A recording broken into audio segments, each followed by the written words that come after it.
Okay. What a day. What a day.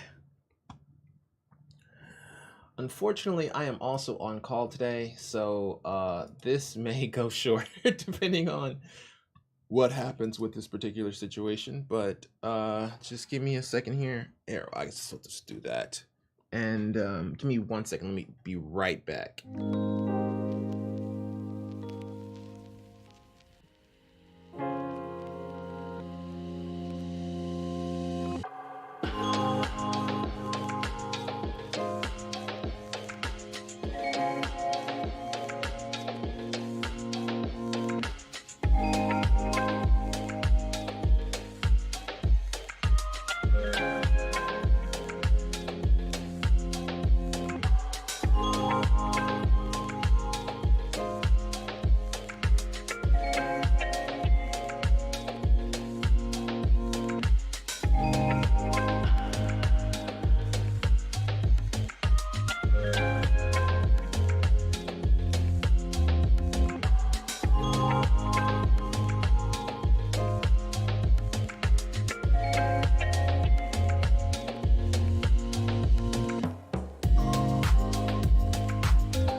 Chat. Okay. I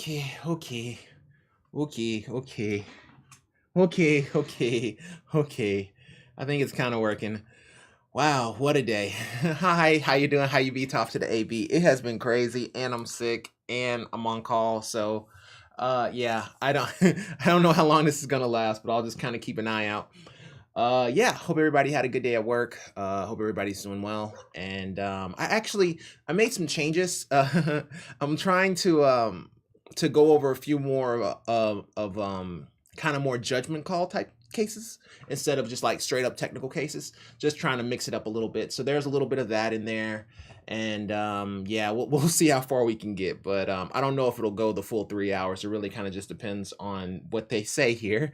But I have my work stuff off screen. But I mean, we got some time. We might as well help some people. So let's go ahead and get it cracking.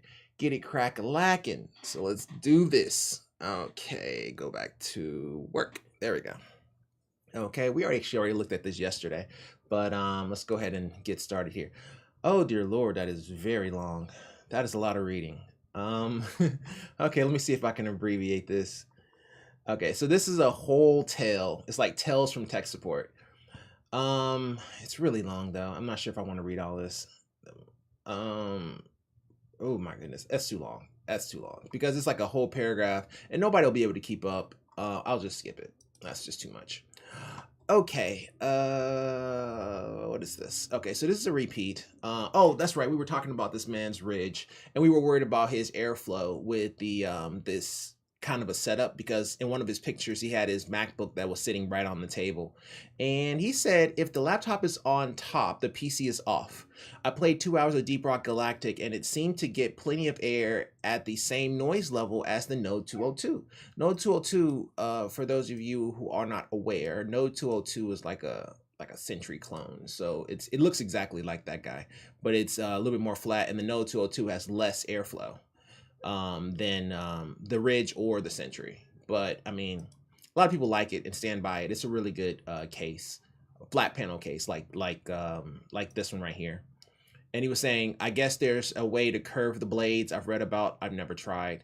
Oh, sweet, bro. Sweet, bro. Glad everything can breathe. Everything can breathe. LOL. Okay. Alrighty. Dan likes pizza. Hope that helped. Let's go ahead and go to the next one here. Okay, so this is another repeat. I think we may have a slew of repeats here. Okay, so this one here, computer crashes or reboots while playing intensive games. So yeah, he was having an issue whenever he was playing like Elden Ring or Slime Rancher, or I don't even know what Slime Rancher is, but basically his screen would like freeze in the middle, but he had 4 monitors, and we were like, okay, well, tell us some more information about your monitors. And he said he had two 1080p 60 frames per second monitors, one 1080p 144 hertz, and then one 4K 60. And I said, okay, if you just had one gaming monitor plugged in, does the screens crash or get dark as you mentioned while playing intensive games? If it's fine, then try 2 monitors, then 3, and so on. He said, I solved the issue actually. The CPU was overheating due to screwy fan control stuff. Seems to be good now. Sweet. So let's go over his issue and let's see. Computer crashes or reboots while playing intensive games. Now, what probably should have given it away is that it says that the display is dark or corrupted images. Generally, when you start seeing darker images, that usually means that you may have a overheating problem. But because he had 4 monitors, that kind of took precedence over everything, because it seems like he may just be oversubscribed originally. It can be either or kind of thing. But yeah, overheating can definitely cause that. So yeah, something I can take away from it. I probably should have went to overheating originally, but when he said 4 monitors, that's, I mean, if somebody says they have 4 monitors with a 5800X and a what was his graphics card? It was Ryzen's or 3070. Yeah, then you kind of wonder if utilization, which has got PagerDuty, I think is related to ECC minus group. Okay, so yeah, whenever you see like RTX 3070 and you see 4 monitors, typically that's kind of the first thing you want to go to when somebody is saying you have darker corrupted images or your images aren't working, because it's like it's so many monitors. Do you have that issue on only one monitor? So you can't really stop that. CPU is something that you would eventually get to, but I mean, I'll take it. A win's a win. Well, it's not my win. It's this person's win. Glad to hear you got it worked out, bro. And we'll leave it at that. But I wouldn't call it an L. It's something that you would normally go for. I would say it would probably be maybe like a 60-40, between 60% looking at the monitors and seeing if there's something up there versus overheating, and overheating being the actual 40% of it. Alrighty, big. Okay, cool. I hope that helped. Well, I guess it did help, but we didn't do anything. But I'm glad you got it fixed, man. Alrighty, here. Let me make sure everything's cool there. Okay, cool. Yeah. So this one is from a Kazo, and a Kazo writes, so today I was playing a game, Witcher 1, and everything was okay until I heard a beep from my PC. And my input stopped registering, not only in the game but on the whole PC. Since no keyboard shortcuts worked, the game was still running fine. The enemies were still attacking me and everything. Okay, I remember this. So yeah, his keyboard and mouse stopped working and stopped recognizing his input. And so now whenever he powers on, he gets occasional motherboard beep codes that refer to GPU when he turns on his PC. And I said, okay, do you have macros on your Windows PC or auto hotkey turned on? Also, is your keyboard and mouse wireless or wired? Both were unable to click on the screen, correct? He says, I have never touched anything about macros and none of it should be on default, so I guess no. If you mean auto hotkey script, okay, cool. I'm in the clear. I was just checking. They still see the issue, so it has nothing to do with me. Okay, if you mean auto hotkey script, then no, I have never installed that, but I can use the normal shortcuts.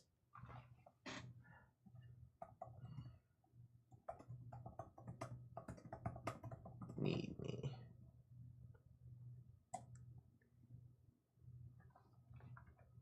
Okay. I'm sorry. I'm celebrating. I was like, I know I'm not going crazy. I know that had nothing to do with me, but I'm glad I was able to prove it. So yeah, that has nothing to do with me. Cool. So yeah, I think we're good. I think we're safe. All right. So if you mean auto hotkey script, then no, I have never installed that, but I can use the normal shortcuts, Open Task Manager, etc. Both my keyboard and mouse are wired, and since I could move my cursor, I guess they did not disconnect.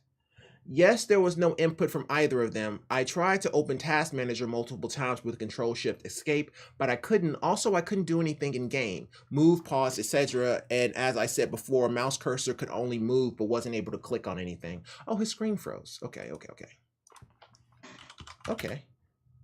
Well, is this recreatable? How often does this happen? Let's check.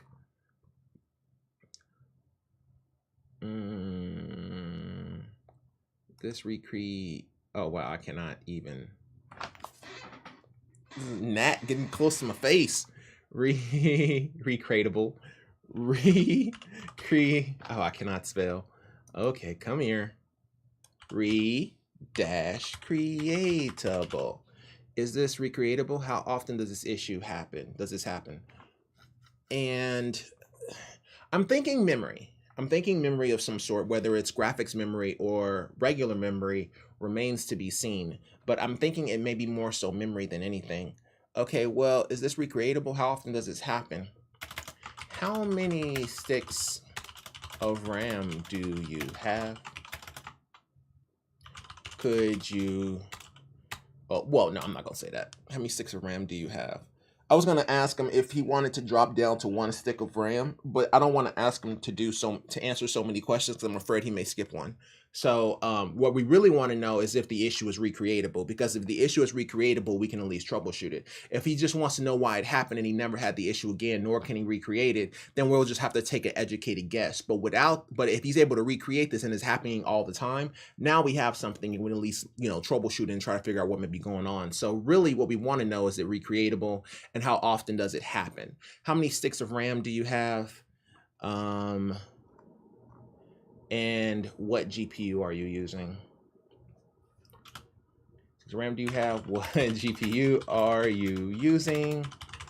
And what resolution / FPS are not FPS, resolution / frame rate are you running at?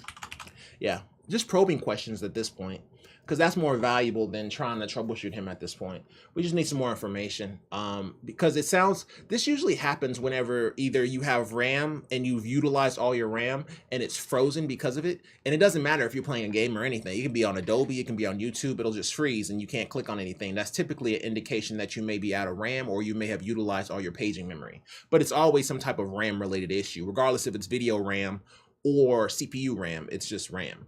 But yeah, we'll try to figure it out here once he gives us some more information. So, hey Kazo, let us know, bro. All right, let's go ahead and go to the next one. Oh, why are these so long? Okay, I may have to start. This is too much. This is too much. Why are these all so long? I was trying to grab some of these, but these are just super, super, super long. I was hoping that they were short, but they are not short at all. No, I still want to see what all they have, but good Lord, man, can we not? Can we get something that's short? Well, dang, it took a single phone call. Okay, maybe this one. I think I already have this one. Yeah, this one's kind of small. Yeah, I think I already have it though.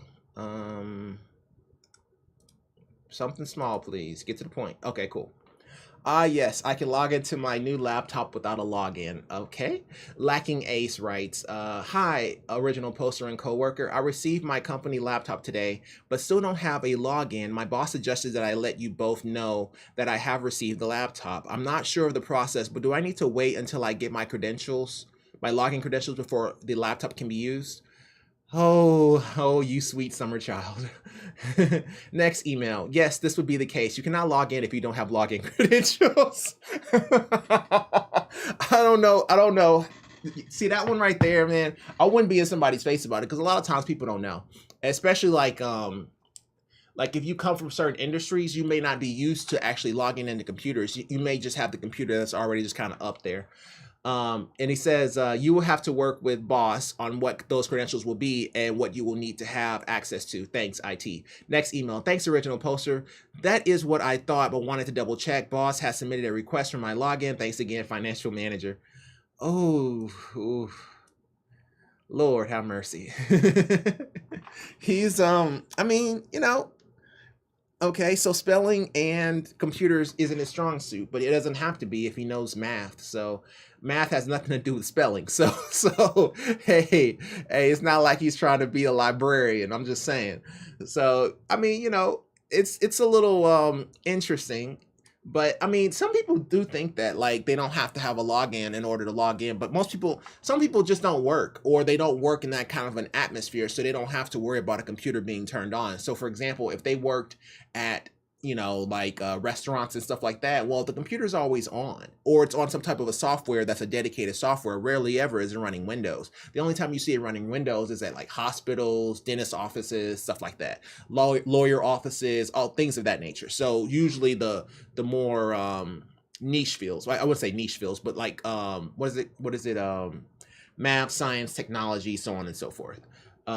Those are used STEM fields. So generally the STEM fields is where you would actually see the actual operating system. But typically, if it's not a part of the STEM field, then it's usually like its own set of software for that particular computer that is just, kind of like a thin client. But yeah, I mean, I would chuckle quietly to myself, but I wouldn't make them feel bad. Like you cannot log in without login credentials. Nobody's gonna hassle you over it. It may be a chuckle between your friends though. But Lackey Nace, that's a good story. Alrighty, this is from Atso on Reddit. Atso writes, PC turns on but no display after installing Wi-Fi card. Hi, my PC was working pretty fine yesterday, but today when I installed my Wi-Fi card, my motherboard is giving me an orange light and I have no display. My mouse and keyboard lights don't turn on. Already swapped RAM place. Okay, yeah, I remember this. And unplugged and plugged again some cables from the motherboard. Forgot to mention every light inside my PC and every fan is spinning. Would be glad if any help or comments came from this. Yeah, I was thinking that he may just have his he wasn't seeing a picture, but his computer was on. Well, what kind of CPU do you have? Does it have integrated graphics? If so, then remove the GPU and try to boot with the CPU to see if it gives you a picture. You can also try different inputs on the graphics card prior to swapping to integrated graphics. Vec, how's it going, bro? Yeah, it's doing pretty good. I'm sick, but I'll be fine. And how's it going with you, bro? How's everything? How's the fam? Make sure they're not trying to blame me for anything. I think I'm okay though. Can you check the firewall? You shouldn't see the traffic anymore, Anthony Mon. Yeah, I can. Give me a sec. Okay, give me 1 second here. I didn't know they wanted me to check something.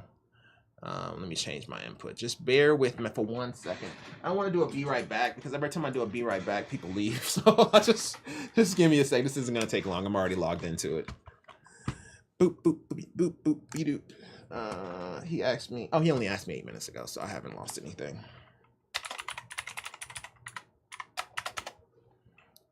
Give me 1 second. Doop boop boop boop.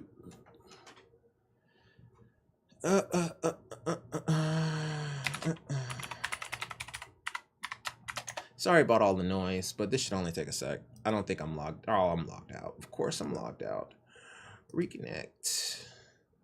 Alrighty. I don't think anybody can see this. I'm pretty sure you can't because it's on a different input entirely.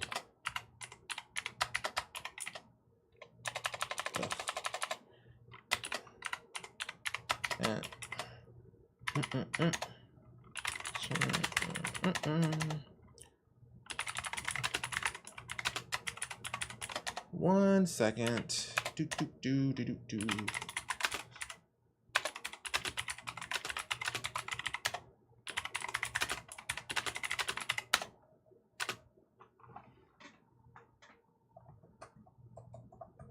Yeah. Okay. Now they don't need me. So dang, it seems like something is going around. I know some sick people too. I'm doing well. I turned in for some tech tips and the daily 48 gig update. Actually, I have to check him. Like he should have replied to me by now. Let me see if he said anything. Actually, that's actually a really good idea. I was trying to check, but I was in such a hurry. Mr. Folded Meat. Let's see what's the best way to reach him. Oh, that's right. Switch. Okay, let's see if we can hunt him down, by the way. Profile? I don't know if I want to do that. Actually, we should be able to just straight up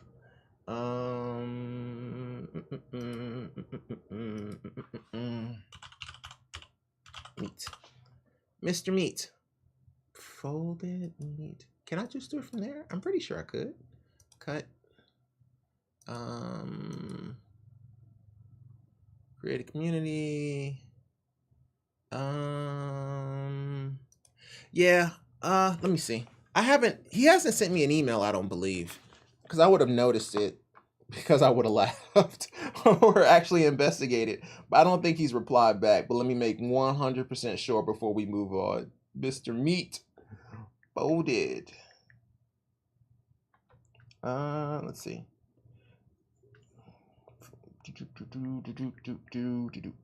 No. The last time he replied is when I replied to him and let him know about the whole situation. So yeah, he hasn't replied to me yet. Okay, just making sure I'm not going crazy. But yeah, he hasn't replied. Wish he did though, because that would be kind of an interesting one. But yeah, man, I appreciate it. Ooh, fancy. I like the black on the sides. Mine doesn't have that. Why does yours have that and mine doesn't? Oh, because of the NZXTH1. That's why. Okay, fair enough. Fair enough. I'm not upset. Only, yes, can I log into my new laptop without a login? Okay, yes, the one we just laughed at. Okay. Related to my GPU on my new PC, I removed from slot already and tried to boot without it, and it was this. Wait, what? Well, what kind of CPU? Okay, PC turns on, but no display after installing a Wi-Fi card. Okay, so my PC was working perfectly fine, but today when I install my Wi-Fi card, my motherboard is giving me an orange light and I have no display. My mouse and keyboard lights. I think we can roll back to bypass. Didn't seem to make much of a difference. Okay. But today when I install my Wi-Fi card, my motherboard is giving me an orange light and I have no display. My mouse and keyboard lights doesn't turn on. Already swapped RAM place. Tried to boot with one as well. Remove Wi-Fi card. Remove graphics card from slot. Only didn't push the cables in. Unplugged and plugged again some cables from the motherboard. Forgot to mention every light inside the PC and every fan is spinning. Would be glad for any help and comments about this. I'm afraid it is a board problem. You may be right. Whoa. Okay, so he bypassed the graphics card and he still has the same issue, but he never mentioned what kind of CPU he has. What kind of CPU do you have? Do you know the make and model? Like it's a car. Actually, it would be the same thing. Do you know the make and model? What kind of CPU do you have? Do you know the make and model? Yeah, it's not looking good, but to be fair, I need to know what CPU it is in order to know whether or not it has integrated graphics. CPU it is in order to know whether or not it has integrated graphics. Yeah, I mean, he wants to go motherboard. I would not disagree. The fact that he has no picture is kind of a little annoying, but we got to figure out this whole integrated graphics thing. The fact that you're not showing a picture with integrated graphics is one thing, but you may not have a CPU that actually supports integrated graphics, which may be another. So we just need to verify that before we can move on, because that is a very, very important factor, the integrated graphics. So we just need to know. He said he's tried to reseat and unseat and reseat and unplug and replug and all that kind of stuff, but he hasn't said whether or not he's changed the inputs or his cable inputs. We can also ask him that. Could you also try to change out the inputs or the cable going to your monitor? Could you also try to change out the cable going to your monitor? I'm not going to ask any more questions because I really need him to answer this question. It's kind of annoying that he didn't. So I don't want to ask too many questions towards the end, because if not, he's only going to answer like this question and he'll skip this whole paragraph. So I would rather just put just one question there and just leave it alone and see exactly what he says on that. But Atso, man, get at us. Let us know what kind of CPU you have. Otherwise, we can't help you. Okay, that's just us talking. Okay, I was just making sure nobody else asked him anything, because maybe he replied to them with the CPU. See, in fact, he don't want to reply to me with the CPU. But Atso, man, I hope that helps. Keep us posted. I do want to keep this logged in so I can actually just make sure every good thing is good. Okay. All right, so that looks good. Alrighty, moving on here. Can everybody hear me? Yes, they can. Alrighty, so we already talked about Atso. Are these both Atso? I guess they were. Huh, okay, whatever. So this is from Well That Escalated. Okay. Dual graphics card problem may be related to streaming. Oh, okay, so this guy here, This guy has a 1660 Ti, and then he has a RX Vega 10, but it's not a real RX Vega 10. What it is it's the integrated graphics of the CPU that he has in his laptop. It has integrated graphics, and that is the RX Vega 10 that he actually is seeing. He's really using the 1660 Ti, and that's what his HDMI port on his laptop is actually going to. So, but essentially what he's having a problem with is that he's having some issues with streaming and certain games. I have been getting continued frame rate drops where it goes from near 60 to 2 or 3 or even 1. This will last a couple minutes until it spikes back up to normal, and then sometimes it continues ever so often. Additionally, there is one poker application that I cannot play as when I go to start it, it goes to load library error. What I told him is, okay, well, for starters, I would say to disable the AMD card drivers and just try with the 1660 Ti to see if that resolves the issue, and then try on the docking station and go from there. Be sure you have a secondary monitor you can hook into the HDMI port on the laptop just in case. He thought he was having an issue with his docking station because when he removes it, everything is fine. And I said, and then he said basically, thanks for the help. I disabled the AMD and it doesn't help. Okay. Going to try the docking station next. I did get a hold of NVIDIA tech support. They helped me out a bunch in improving performance through making some changes in settings. Stop the frames drops to 1 and 2, but I am still seeing subpar performance. May be an issue on the GPU side of things. That seems more likely. Also, try to play a game that normally gives you subpar performance, as he said it. Subpar performance gives you subpar performance, and run it at 720p. See if that makes a difference. 720p / low settings. Okay, I'm trying to figure out if there's a base case with him. So going 720p in low settings to see if that makes a difference with his subpar performance, as he would call it, with his 1 and 2 packet or 1 to 2 frame drops, or him dropping down to 1 to 2 frames. So I want to see if that makes any type of a difference with them, or maybe the changes that NVIDIA gave him, maybe that helped as well. So there's a couple things that he can try, but yeah, we'll just have to investigate and kind of go one by one. Okay, just making sure we're good there. Alrighty, well, that escalated. Keep us posted. Kind of an interesting issue, but we'll see what goes on here. But it's interesting to know that the disable didn't do anything, but whatever. Okay, this one's not that long. Okay, cool. So select star from users where clue is greater than 0. And then he said no results. Okay, cool. So we're doing select statements. Great. You mean it works outside my house? I used to live downstairs from an older fellow who I called Mr. Jones, who was reasonably tech savvy, but definitely in the category of knows enough to cause himself a lot of problems. When I moved into the flat, I didn't have an internet connection, so I was tethering with my phone. When I was setting up the connection, I did a Wi-Fi scan to see what was broadcasting in the area and to see if there were any FON hotspots, cheaper at the time than cellular data. And I found an unsecured internet connection called Jones Belkin router.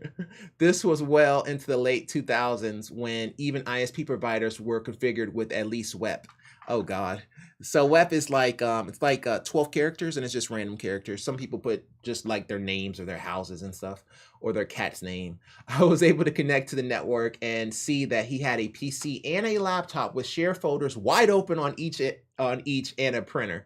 There was basically no security on this network. Even the router password was just default. I disconnected and then connected to my phone to check my emails and then logged off. About a week later, I was getting home from work, unlocking the front door, and I met Mr. Jones for the first time. As he came out of his front door, he introduced himself, I introduced myself, and we had the usual neighbor chat.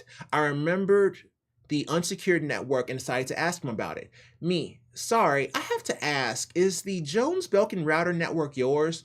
Only it's completely insecure. And he says, oh yes, that is mine, but how did you know about it? And then he said, well, it's broadcasting its network name and my laptop picked it up. It's wide open for anyone to connect to.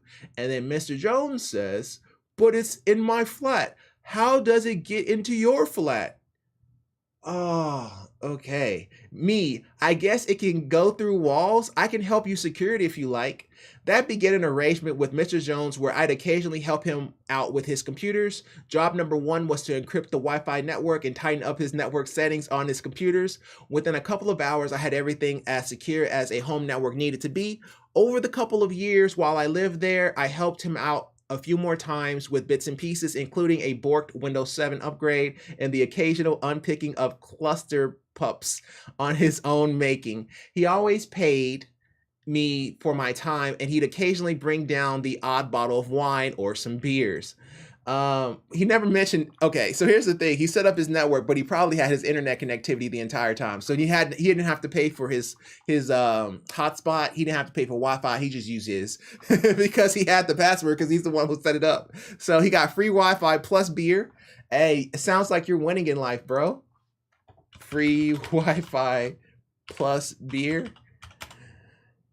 equals best friend. Exactly. Exactly. Congratulations. I'm glad you guys turned out to be best bros. That is I think it's great to hear neighbors being neighborly. Yeah, that doesn't happen very often. It happens a little bit in like Texas depending on where you are, but you don't hear that too often. Generally most people want to kill each other. I like the yeah, I always try to get to know my neighbors. I grew up on a street where I knew everyone in the surrounding houses and we socialized.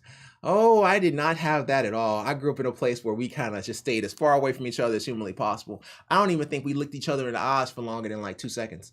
It was like, okay, yeah, just mind your own business and kind of keep your head low.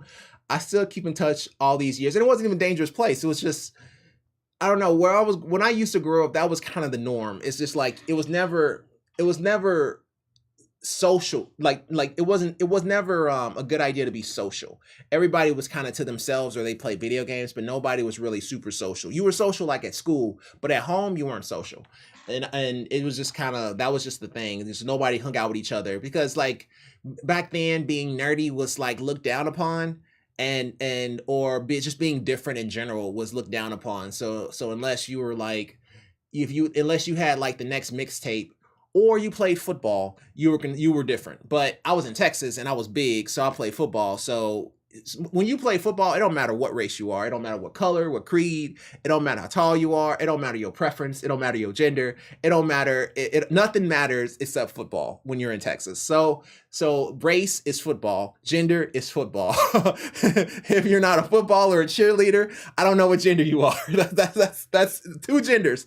Football, cheerleader. If you ain't one of them, I don't know what to tell you. Banned. You banned. That's exactly who you are. You're in band practice. So that's the way we kind of did things in Texas. So it never felt like it was bad or negative or racially charged or anything like that. It was just everybody kept to their own unless we were eating. And then at school, everybody was social. Especially if you play football. So that's kind of what I grew up on. I didn't grow up on this whole neighborly thing. I wouldn't even know how to act if somebody came on my door with like a quiche or something. Like I don't even know. I've never even had a quiche, so I've never had that kind of a situation. But I'd like to. I would imagine that eventually I'll get to a point where I can actually be sociable with my neighbors. I mean, it's not like I'm not a sociable person. It's just most people from afar, if they look at me, they kind of run in the opposite direction. But as soon as I talk, everybody gets all cuddly. As soon as they hear that voice and that goofiness and that laugh, man, it's over. Everybody wants to be your friend at that point. Oh, Matt the Piano Man. Are you a big scary black man? Yes. Well, okay, I am, but then I have a big scary smile too, so I don't know exactly how to classify it. But from afar, I look a little intimidating. But once you get up close to me or you hear me talk, all that goes out the window. Especially if you start talking about computers, then yeah, I don't sound big or scary at all. But I used to run into that a lot. Like we never really hung out. I would love to have a situation. I used to always dream about like having, those situations like Saved by the Bell or Friends or what was it, happy endings, where you have like this group of friends and y'all do everything together and y'all hang out, or you have this group of neighbors and everybody's friendly towards each other. Like, I've never had that before, but at the same time, I've never been in houses before. I've always been in like apartments and stuff like that until I bought like property, but it wasn't the type of property where you want to hang out with people. It was more of the keep to yourself and, you know, kind of just, you know, say hi and everything. Like, I know my neighbors and I say hi to them and everything, but we don't hold general conversations unless it's about HOA. Outside of that, we don't really talk. It's nothing like Saved by the Bell. It's nothing like Friends. It's nothing like happy endings. Like, it's nothing like that. But I think I always wanted to buy a house in a neighborhood where they did Halloween, because I feel like people who do holidays and they put out lights and stuff like that are generally more sociable and more friendly. So, and I always liked holiday lights and stuff like that too. So I always wanted to buy a house or move into an area that did that, because I was thinking like the neighborhood would accept me if I also did the exact same thing and we have like a whole neighborhood with like lights and stuff like that. That's just in my brain. I don't know if it's true or not. But that's what I imagine would happen if I was to move in those kind of neighborhoods. I would have like Santa and like Halloween and like Jack Sparrow or something. So I always used to like envision what it would be like to have that kind of stuff. HOA for sure too. Yeah. HOA is an interesting one, but yeah, I really haven't had too many issues with my HOA. But those kind of places, yeah, they for sure do have HOAs. This is from Ricardo Flo. Ricardo has an N-Case M1 built in 2021, and it looks fancy with a 9900K and a 1660 Ti. But he removed the shroud on it so that he can actually just put some Noctuas or some Corsairs. It looks like some Corsairs actually, but I've never seen that color before on Corsair. But it's really nice for a single 8-pin. That's a nice little build there. I have this motherboard. This is the exact same motherboard I have. Well, the earlier version that had the 7700, not the 9900, but still really nice. Nicely cool 1660 Ti for you telling me. Look at this. He has what amounts to essentially, it's not an NHD 14, but it's very close to it. And you know, with a push-pull configuration and a 600 watt power supply, that is fancy. Looks awesome. That actually looks really clean. Yeah, it's really clean and really cool. Man, that is a very cool rig. But at the same time, the N-Case M1 is very roomy when it comes to build, because it's a bigger case. It's one of the bigger ITX cases, but still really pretty. Congratulations, Ricardo Flo. Nice build, bro. Very airy. LOL. That's nice. I've never actually removed the shroud and kept it that way. Like, it's never been my thing. I always just kept the shroud and then try to figure out a case to put it in, and then kept buying cases until I got one that I liked that was pretty. That's kind of how I roll. Alrighty, this is from iAntis. Have we worked this issue? No, we haven't. Alrighty, so yeah, so this is an interesting one. So victim of phishing, what to do now? So this was submitted to malware. Hi, my brother was trying to sell a guitar online using a local online marketplace. Someone wanted to buy it, and I got suspicious when I saw he was filling in a strange form inserting his credit card data. Was too late because he did that 2 times and sent the form. I looked up the IP and the URL and was somewhere in another country. I Googled it. It took me 2 seconds and I found out it was a phishing attack. We blocked the card already as he filled in the name, surname, card number, and code. There is anything else we need to do? He did that with his phone. He was over Wi-Fi. Do we need to change other credentials? No. Most likely not. You just need to change anything that he put on that document. Try to think if there's anything else that he would need to do in this. But for good measure, I would say run malware bytes on his PC. Has nothing to do with the issue at hand, and more so to do with the fact the issue at hand even exists. That's an interesting one, right? So it's like most likely not. You just need to change anything that he put in on that document, change or deactivate anything that he put on that document. But for good measure, I would say run Malwarebytes on his PC. Has nothing to do with the issue at hand and more so to do with the fact the issue at hand even exists. That is clean right there. That is a very good way to say that. Let me make sure we are good here. Do we need to? Okay, cool. Nobody's asked me a question. Okay, I think I'm good.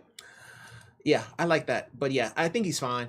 Generally, if you're the victim of a phishing attack and you start sending that phishing information, generally it's going to be like your name. It may be, if it's a social, then it gets bad. But if it's not the social and it's just like your credit card information, just disable the credit card and you should be fine. As long as you can disable it before they do anything, you'll be okay. But because of the fact that he was caught with something like that so easily, it's better. It's probably a good idea to go ahead and run Malwarebytes on his computer just to be on the safe side. That's what I would do if like my mom or my grandma or somebody who wasn't technically savvy got caught with a phishing attack. I'd immediately run Malwarebytes, even though it has nothing to do with the phishing attack itself. But it's just a way, because more than likely, if they've done this before, they'll probably do it again, or they probably have done it again in the past and you just don't know about it. So I would go ahead and run Malwarebytes on the computer just to protect them. Alrighty, Antiz, I hope that helps. What did everybody else say? Nah, nothing to worry about if the card is already blocked. He's right. Be careful with filling out forms or clicking links. Yeah, don't reuse passwords and use 2FA. That's true. So basically, it's more of a preventative measure, but I went a different route. But it's kind of an interesting one. All right, Antiz, I hope that helps, bro. Alrighty, is this a new one? No. Yeah, it is a new one. Okay. So this is from Slur My Words. What a cool name. Okay, I'd like to close that. All right, so Slur My Words writes, can't pin down the cause of drive thrashing. Thrashing? Trashing. Trashing. Memory seems okay by every measure. I ran diagnostics and checked activity against trashing. It only sometimes happens when I get a spike in hard faults. Sometimes there's none, often triggered when doing a lot of writes, like moving large files or fast downloads like Steam Update and especially Windows updates. Can also be triggered by lots of writes happening in the background, can rarely also be random, totally random. Windows 10, he has a 3600, and then he has a SATA with 30% utilization, and he has 16 gigs of RAM with 2 8 gig sticks, US using XMP profile. Can't pin down the cause of drive trashing. Trashing. I get a spike in hard faults. Sometimes there's none. Oh well. I mean, what kind of a drive is it? It's a SATA team. Let me see if this is an NVMe before I start talking. No, just a regular old SATA SSD. Okay. Okay. Hard fault. Sometimes there's none. Often triggered when doing a lot of writes, like moving large files. Can also be triggered by a lot of writes happening in the background. Okay. Well, I mean,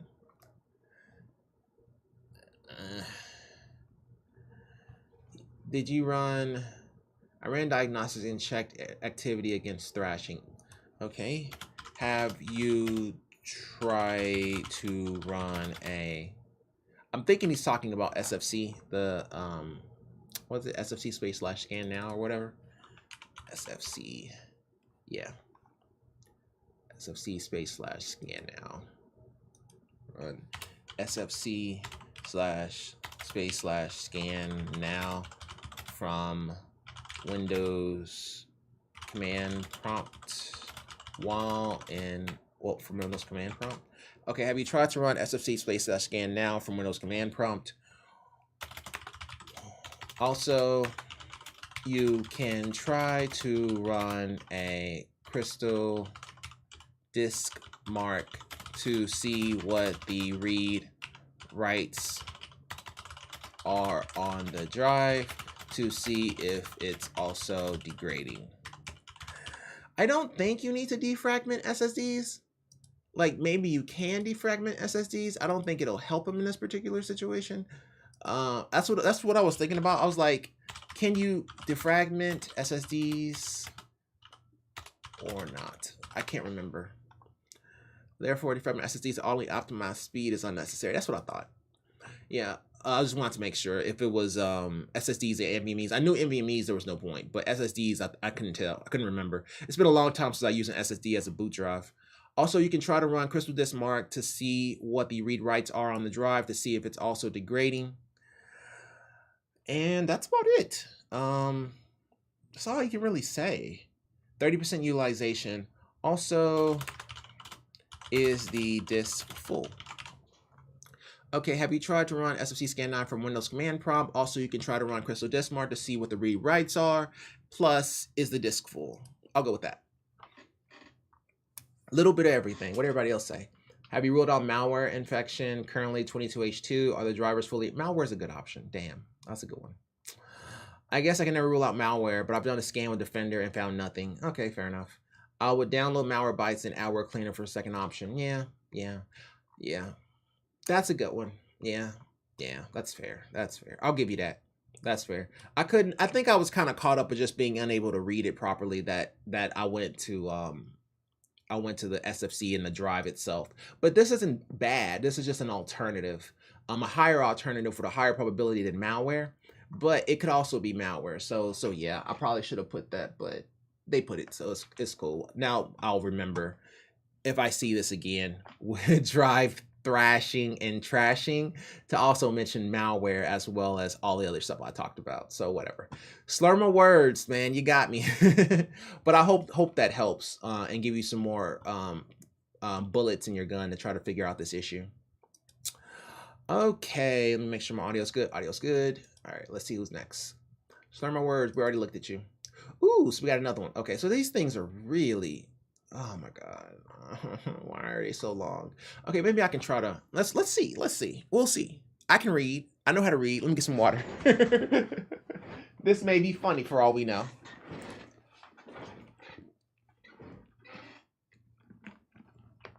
All right. He even put long, so I appreciate him letting us know. All right, so unexpectedly having to troubleshoot every printer at work in a single day. I was hired at a small business this past summer for a customer service job. On my first day, I fixed the internet, plugged an Ethernet cable into a switch, and a week later was hired as a full-time customer service and IT manager. Two clearly desperate jobs, but whatever, marginal pay, raise, and I make my own schedule, win-win, right? A few months ago, I mostly do CSM work with some occasional first-line work a la the internet doesn't work. Generally, unplug UPS or website maintenance, settings up widgets on WordPress. I have never had an IT job before. I am decently tech literate, thanks LTT. Build my own PC, have some basic understanding of networking, and consider myself to be a decent problem solver. It's a small local business. Now, how hard could it be, right? Fake it till you make it. Plus, I know how to use this very helpful tool called Google.com. Believe it or not, if you have a problem, you can type it into Google and it will usually produce helpful information. That's actually pretty sweet. I never knew that. Nifty. Since Ask Jeeves is no longer available, I use Google.com. Jesus Christ, he knows AskJeeves.com. This man is my age. This is where the fun begins. All right. Our company pays Our company pays a non-insignificant amount of money to an outside contractor for enterprise managed high-speed internet. Our environment is fully networked and for its location extremely capable. This would be completely fantastic if not for the fact that every few months people unplug everything and move it to new spots. Guess whose job it is to reconfigure the IPs for every network device when it happens? Him? Anyways, we get more or less to the story. All right. A little while ago, I set up an IT help desk application so staff can submit tickets for IT issues, as well as maintenance and administrative tasks. This is significantly easier to keep track of than the hundreds of emails and handwritten notes people give me. I set it up on everyone's workstation, gave a demo on how to use it, explained its features, etc. Everybody is going to use this right. Next day around 7 p.m., new email from marketing. Marketing, please do X task and have it ready by tomorrow at 9 a.m. I respond, sounds good, submit a ticket and I'll have it done as soon as possible. Marketing, 9 p.m. that night. tonight. This is not a help desk issue. Have X task done tomorrow. Me, I went ahead and took care of X task for you, but in the future, please try to use the help desk for non-urgent matters. If I do non-urgent tasks via email, nobody will use the help desk, and then tasks will get lost in the shuffle. This is a very useful tool to help me stay accountable and notify you when tasks are completed. Marketing, no. I am not going to jump through hoops to get in contact with you for things I need done. Your help desk does not mean that email is no longer valid for communication. It's not my responsibility to keep track of your tasks for you. I was not going on software to go through a 10-step process so you have a ticket in a to-do list to get to at your leisure, when all I needed to do was forward you an email for you to print. This person, when they are in the office, which is rarely, has a desk next to the office printer. As I said, I have taken care of this per your email. Non-urgent tasks sent to my email are considered low priority and will be handled after help desk tickets. Use whichever seems appropriate to you given the circumstance. No reply. I may be in the wrong here given my lack of experience, but outright refusal to use the tool I set up for a specific purpose to the first day it's implemented seems a bit childish to me. Maybe I'm the butthole here. I don't know. Feel free to shred me to bits in the comments if I am. I share this with the head of the company, aka my supervisor, who then explains that marketing throws temper tantrums like this often, and that they supervisor love the help desk. Yeah, they do that. A few weeks prior, we underwent the dreaded unplug every network cable in sight and make me set up everything back up fiasco. No worries, I got everything working. We lose power, everything breaks. I fix it all again. Again, no sweat. A little annoying, but hey, it's IT, right? Things happen. Yesterday, we opened for business. One new ticket. Please set up new office printers. Fantastic. I can set up a printer. I'll look really good in front of the boss using acronyms like TCP/IP and opening a command prompt to ping the IP address. I'll look like a certified hacker. Man, if this was my boss, he'd be laughing at me for using things like ping and TCP/IP and trying to make it sound like I know what I'm talking about. First printer install goes great. Second printer doing setup is inconsistent. It has a paper jam despite having no paper in it. Printer company support tool for the help me with printer jam option states remove jam paper. Can I help you with something else? Oh dear Lord. Ended up taking the whole thing apart, doing XYZ checks, hard reset, no luck, paper jam, paper jam, paper jam, whatever crap happens, RMA. Third printer seems fine, ends up with some looping setup and complete error. 2 hours of troubleshooting, get in touch with the printer company support. First tech asks my name, company issue. I answer, tech promptly disconnects for stated reason. Customer left chat. Customer left chat. Sends me an email with a link to reconnect. Support application soft locks itself, then gives me a message, chat session ended. Thank you. Oh man, did he call Amazon? Received another email saying the issue has been resolved. Oh, well, these things happen. Try again with support, connected for an hour or so, and I'm instructed to do all the things I've already done, turn it off and on again, reset firmware, update, etc. Tech then instructs me to do something that I know for a fact will brick the computer. I ask them to confirm, tell them that it will brick the computer if I do it, and they tell me to proceed, so I do. The craziest thing happened next. It bricked the fucking computer. He said it bricked the freaking printer.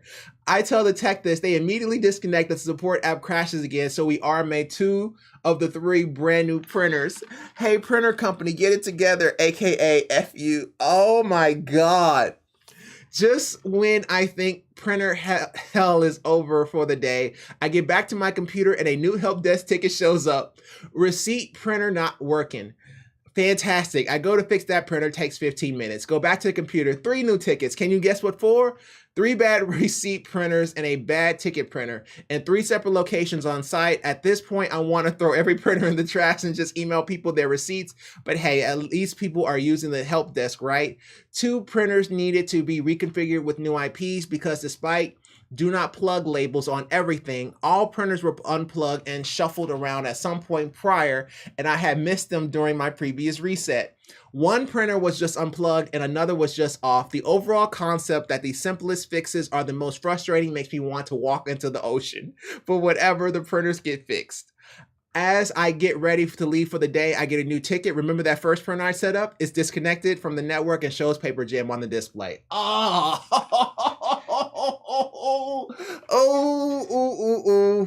I'd be cussing somebody out. Had to fix a lot of printers yesterday for mostly silly reasons.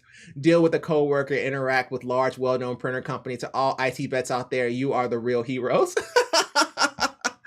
Okay. Okay, there's so much to unpack here. Jesus Christ.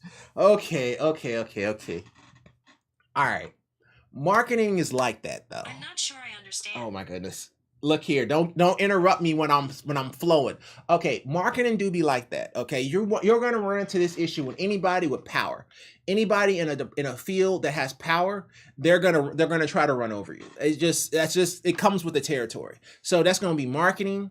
That's gonna be anybody that's in like the management of nurses. That can happen, or it could be the lady that's in charge of the booking and the financials of different offices, like doctor's office and stuff like that. That can happen, or it can be a guy. It can be anyone. Anybody who doesn't respect your abilities, like if they feel like they know more than you, that's gonna happen. Like anybody who ever is in any type of position of power and they think that they may know more than you, or they think that you may not be doing your job properly, they'll test you all day long. So yeah, you know, her saying no, that she doesn't want to use it, you know, it's one of those things where, you know, I would try to hold my ground, but I wouldn't try to push the issue too much, because let me see the best way to say that.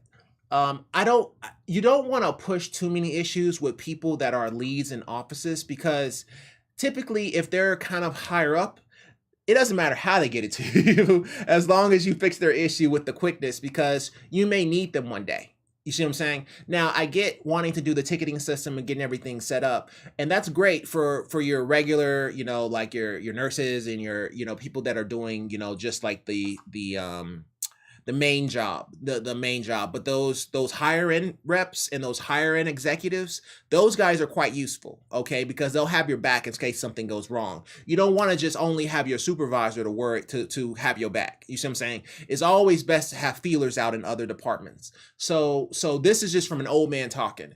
What I typically do in these situations is, one, I was like, hey, you know, I created this, you know, I set up this whole ticketing tool so everybody can use it. Can you please try to use it next time? I'll go ahead and set this up for you this time, but next time, could you go ahead and set it up? And they's like, no, your help desk, the email is quicker for me. I was like, okay, well, here's the situation. I want everybody to start using this. If you feel that you don't need to, like if she's the manager, if you feel like you don't need to, then go ahead and send me an email, whatever is fastest, because I definitely want to get you taken care of. However, for everyone else and all of the, you know, like team members and stuff like that, I would like them to use the ticketing system. Can you help me enforce that to make it a little bit easier for me to handle all these issues? In other words, try to be vulnerable, but help them. You see what I'm saying? Because you never know when you need them later on, because they may be useful later on if something happens. Like if something were to happen, or if you don't decide that you don't want to be in tech anymore, you're not really a tech agent, you just kind of took the role. Maybe you want to be in marketing. Well, knowing her and helping her would have been real useful. You see what I'm saying? This is the way I think. I always try to think with one step ahead. I never put myself in a position where I burn bridges. You never want to do that, especially if you're in a field that's not your true field. If your true field is tech, then by all means, just stick with your manager and just do your job and try to be as best as you can in what you do. Cool. But that's not really your field. That's just a field you happen to just land into. That'd be the same thing as a person with like a liberal arts degree working as a barista at Starbucks. You see what I'm saying? It's not that that's a bad thing. It's just that it's not their field of study. And this isn't your field of study. So there's a possibility that you may actually move over to your field of study. Therefore, you need friends. So if somebody says, hey, I don't want to do this, or hey, I'm gonna call you at 8 o'clock at night so that you can do this issue and I'm gonna send it to you in an email, or hey, I need you to fix this in like 5 minutes and I don't have time to fill out a ticket, I'm gonna do that. I'm gonna do that work. I'm gonna do that work and I'm gonna do it immediately, because having them as a friend is far more valuable than me trying to set up a ticketing system with them specifically. Okay. Now, if it's just regular, I'm not saying regular like as in it's bad. If it's just like your normal technical people, or your normal nurses, or your normal, you know, like a physicians or something like that, and not the surgeons, things of that nature, then do what you do. You see what I'm saying? Just like, hey, we got to use a ticketing system. I want to use a ticketing system, enforce that rule. But if it's somebody higher up, I typically just let them do what they want to do. I used to not be like that. I used to be angry about it, because like if I'm trying to set up something and you trying to go against me, I would try to, you know, I wasn't like at a low position either. You know what I'm saying? So we would just kind of bark at each other. I used to be like that until you start meeting radiologists. When you start meeting radiologists, you're not like that no more, because radiologists are unionized. And on top of that, they can really control a whole lot, and you want to make them happy. And typically making them happy is doing whatever they say as quickly as humanly possible, because they're based on speed. Most doctors and radiologists and people like that are based on speed. So the more dictations they can do, if it was a radiologist, the more patients they can see, the better the more money they make, the better they are, stuff like that. So you want to be as quick and as efficient as possible, and they'll have your back through thick and thin. And if you have the entire union on your back, you can do a whole lot of stuff. You can move right on over to that technical company with them and work under them. You see what I'm saying? So typically when it's people of power, you typically want to try to appease them, as long as it doesn't take you away from who you are. Just because you never know when you need them in the future. So that's kind of the way I look at it. And that's just the way I've always looked at it over the years. When I started working with radiologists and realizing how quick, and the reason why they need everything so quick, because if their dictations are down, they are in trouble. You see what I'm saying? So they always want to have really high dictations because they get paid that way. So that's my 2 cents on that part. And then he was also talking about, having all those brick printers. Those, I think you need an employee is what I really think. But, having that many brick printers, man, that's just, that's awful. It sucks, man. I don't even know what to tell you there. But that support, you handled your composure well, because I'd be upset. I'd be so annoyed with the whole printer situation. I wouldn't even know how to react to it. So I get it, bro. I get it. That's a hard one. That's a hard pill to swallow. Well, kudos to you for keeping your composure. Only thing I would say is, when it comes to a person in power or similar rank to you, I generally try to appease them, as you never know when you might need them down the road. But this is just coming from an old man. Still handled that like a true tech rep. Yeah, he handled that like a champ, bro. I would have just called that a real bad day. Every printer went out, and on top of that, you got all these printer tickets and printers losing network connectivity. I'm not sure how he set it up. He may have set them up on Wi-Fi. He may have to switch them to wired, or try to figure out why they're having this connectivity issue. But he already RMA 2, and then now he's about to RMA the third one. It may not just be an issue with the printers at that point. So this is okay. So let's look at this issue, right? So he had 3 printers. He set up one. It was working. He set up the second one. It was having a jam, and it kept having a jam multiple times until it finally crashed on him, and now it wouldn't pull an IP and stuff like that. And then his third printer ended up doing the exact same thing, so now he had to RMA 2 of them, and then the third one did it. So now all 3 printers were giving him problems. It's very rare that all 3 printers give you a problem, so I would try to go from Wi-Fi to wired and see if that actually fixes the issue. Also, he said he already tried to update the drivers of the printer, so there may not have been anything else he could possibly do in this kind of a situation. Typically, what you want to have happen is, when people buy new printers, you also want them to have the live support, so that people can actually log into the printers and then test them and make sure everything is good on them. But it's kind of a sad situation. I get that it happens a lot. So, but hey, you handled your cool, bro. So props to you. Oh, see, that was a good one. Okay, maybe they weren't too long. So next time I see one, I'll just do it, even if it's long, because we learned a lot there. We actually had 2 little issues, and they were both funny. So hey, Ambasan Bananan, Anbasan, what'd you go with that? Anbasan or AB. Hey, I'm glad you were able to get that working, and I'm glad you kept your composure, bro. That's what it's all about. Made my own RTX 3060 Ti Aero ITX benchmark results in post. Ooh, nice.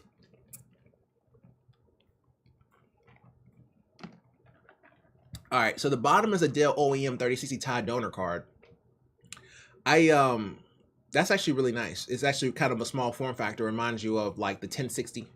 And then at the top is a 3060 Ti ITX heatsink, Amazon link in comments. Wow, that is super tiny. Now, this card has turned into something else. This card is they have a professional version of this card. And it's just a small, or if not smaller, but it's a single slot instead of a dual slot. So he basically removed everything, and then he basically put on a new heatsink. That is actually really sweet. ITX heatsink comes ready to install. Removing the Dell OEM heatsink is pretty straightforward. And the Dell OEM card has an I/O bracket that doubles as a heatsink, which needs to be removed so that the in-Robert ITX heatsink can be installed, I guess is what he was about to say.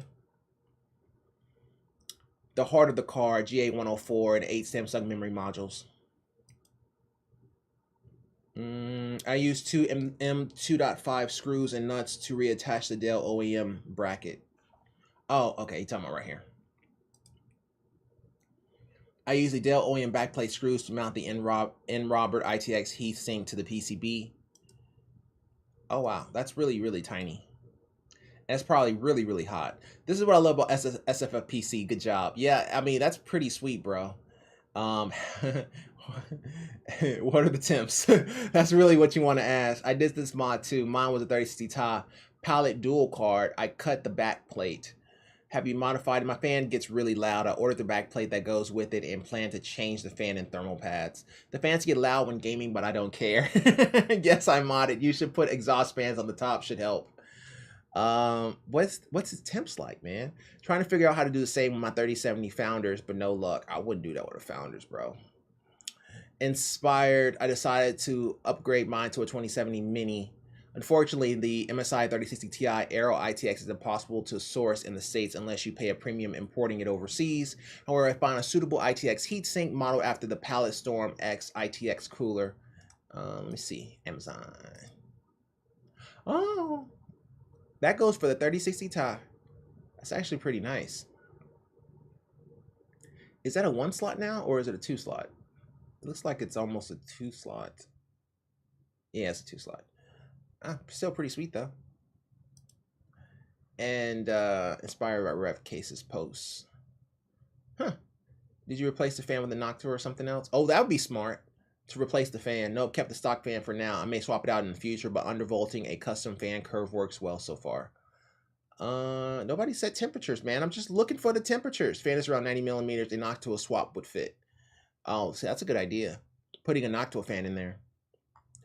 But he was saying the fan gets too loud, but nobody's telling me temperature, so I don't believe it until I see a temperature.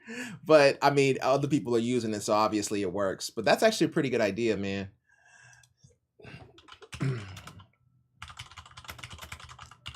Would love to put that in a...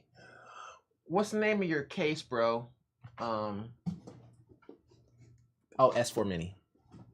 Or S4 Tiny. S4 Tiny. I really want to build in that.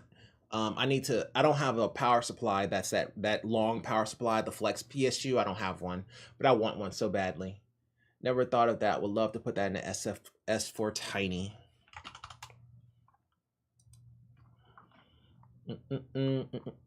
But yeah, pretty sweet build, bro. Congratulations. It'd be nice to see what you put it in. Why don't you give us some more information? All right, so this is from No Mushroom. Okay, this is a new one. So this is from No Mushroom 3265. No Mushroom writes, no limit. White screen of death. While File Explorer for some reason. White screen of death? Okay. Hello, recently today my computer white screen and I have no idea why. My computer works in safe mode, but I've disabled everything that starts on launch and test manager and the problem persists without opening anything. I can't access the start menu. Windows has already repaired its corrupted files. Hopefully my drivers are updated. The only thing I could possibly think of that caused this was me messing around with Windows Defender last night trying to fix some Skyrim modding stuff. It didn't work either. White screen of death? Okay. Let's see here. Recently, my computer white screened, and I have no idea why. White screen? But I've disabled everything and starts on launch. But I've disabled everything. What's everything? And the problem persists without opening anything. I can access the start menu. Windows has already repaired its corrupted files, hopefully. Okay. What happens when you try a different input? How many monitors do you have? Do they all widescreen? Can you list your PC specs? And I don't know what PC you got. I don't know what monitor you got. I don't know what resolution you got. I don't know what frame rate you run at. I don't know if you're using display or HDMI. I don't know anything. I need some more information, bro. We can't do anything with that.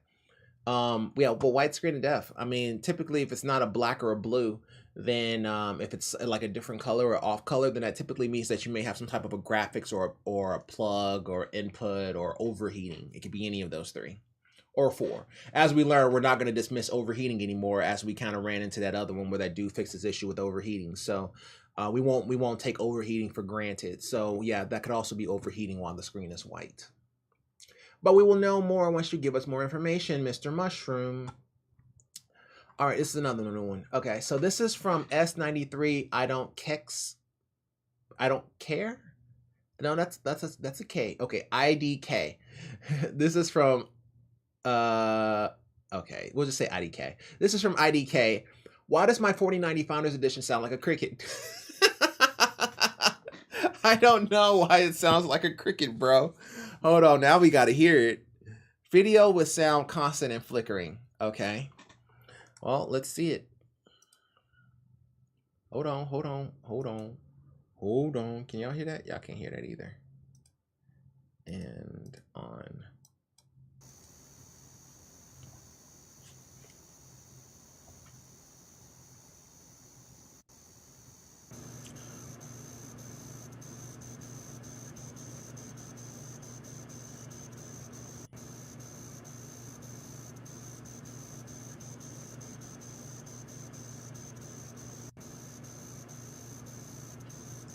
Okay.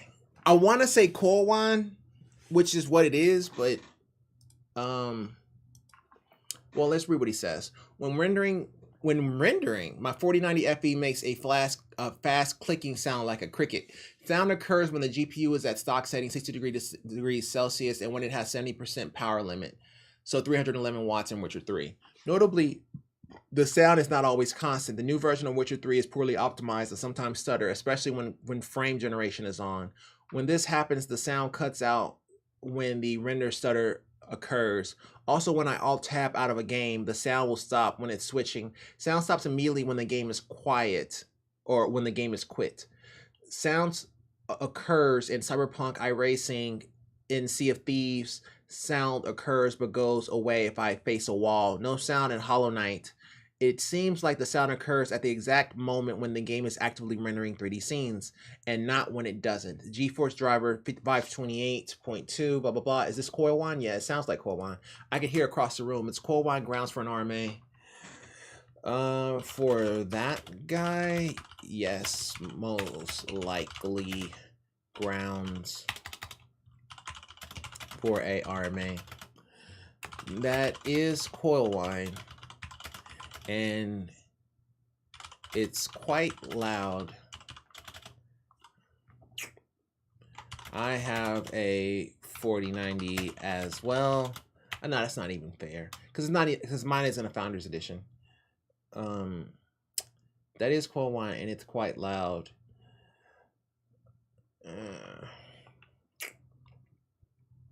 Not a whole lot you can do, but if it's under warranty and NVIDIA is willing to replace it, then have them RMA. Yeah, I would just go for the RMA on this one.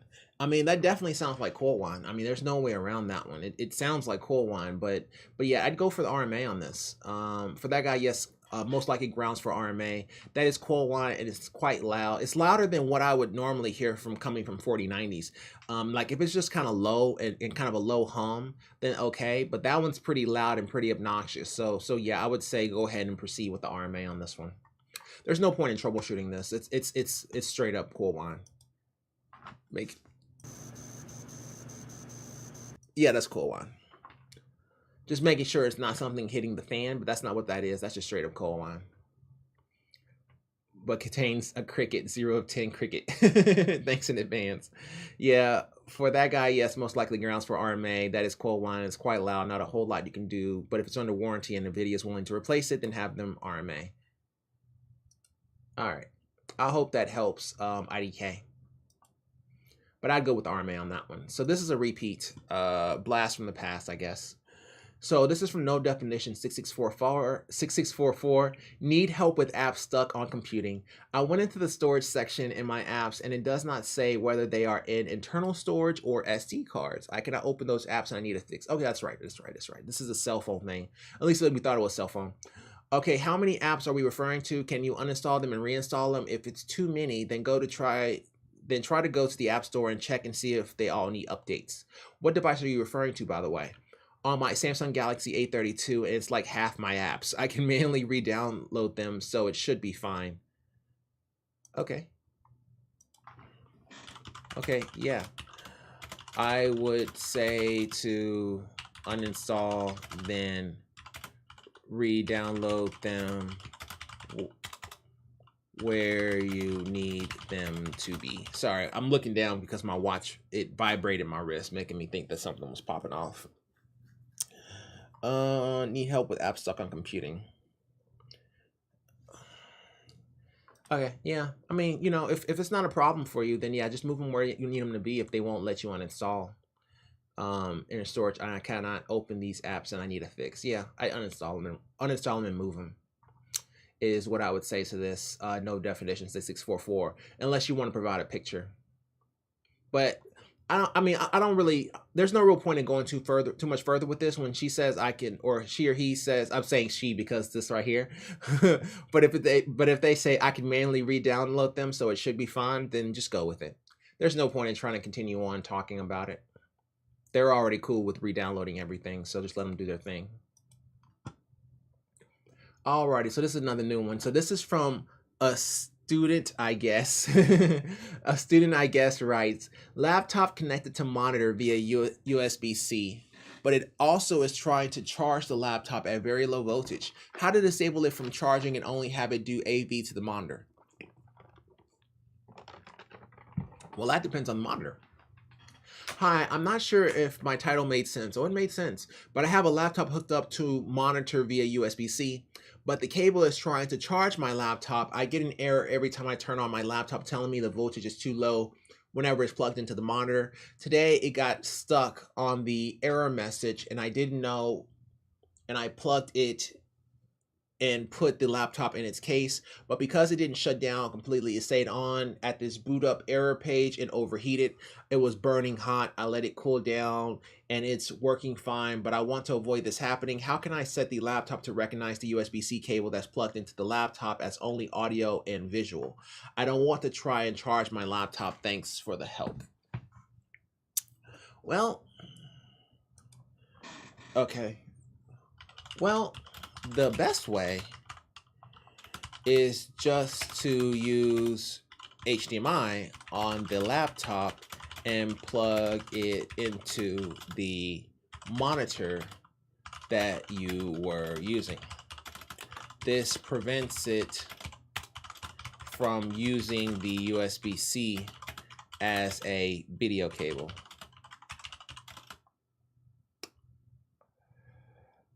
Outside of that, there isn't a whole lot you can do for this. The reason is this varies from monitor to monitor.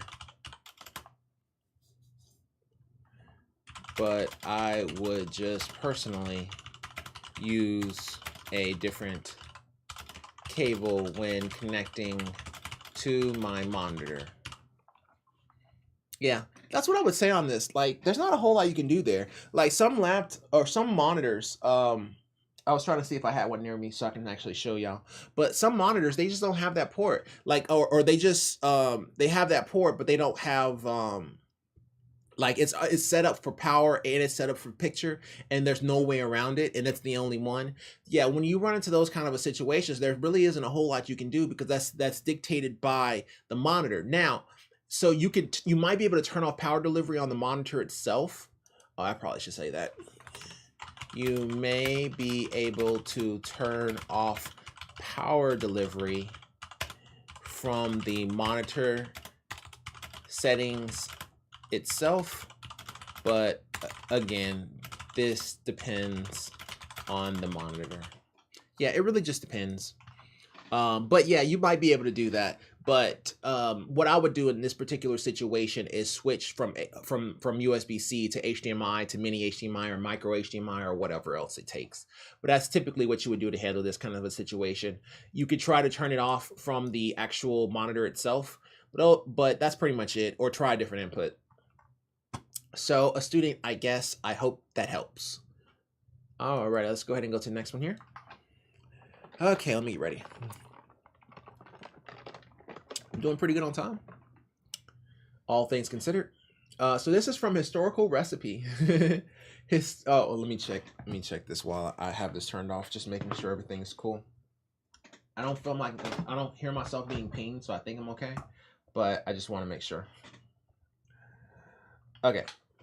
Just frequently learn capture and program much forwarding looks fine to me. Okay, cool. Nobody asked me a question. All right, so this is from Historical Recipe. My Mac computer won't software update or update apps. When I try doing a software update, it stops because it lost connection to the internet, but it never loses connection.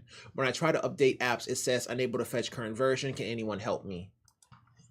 Yes, you more than likely are having a DNS problem. I would say to reboot your router to see if that resolves the issue. If it doesn't, check this out. If it doesn't, this is going to be different. What I would say to prove it's DNS would be to pair the laptop with your phone for data and see if that allows you to update without throwing the error.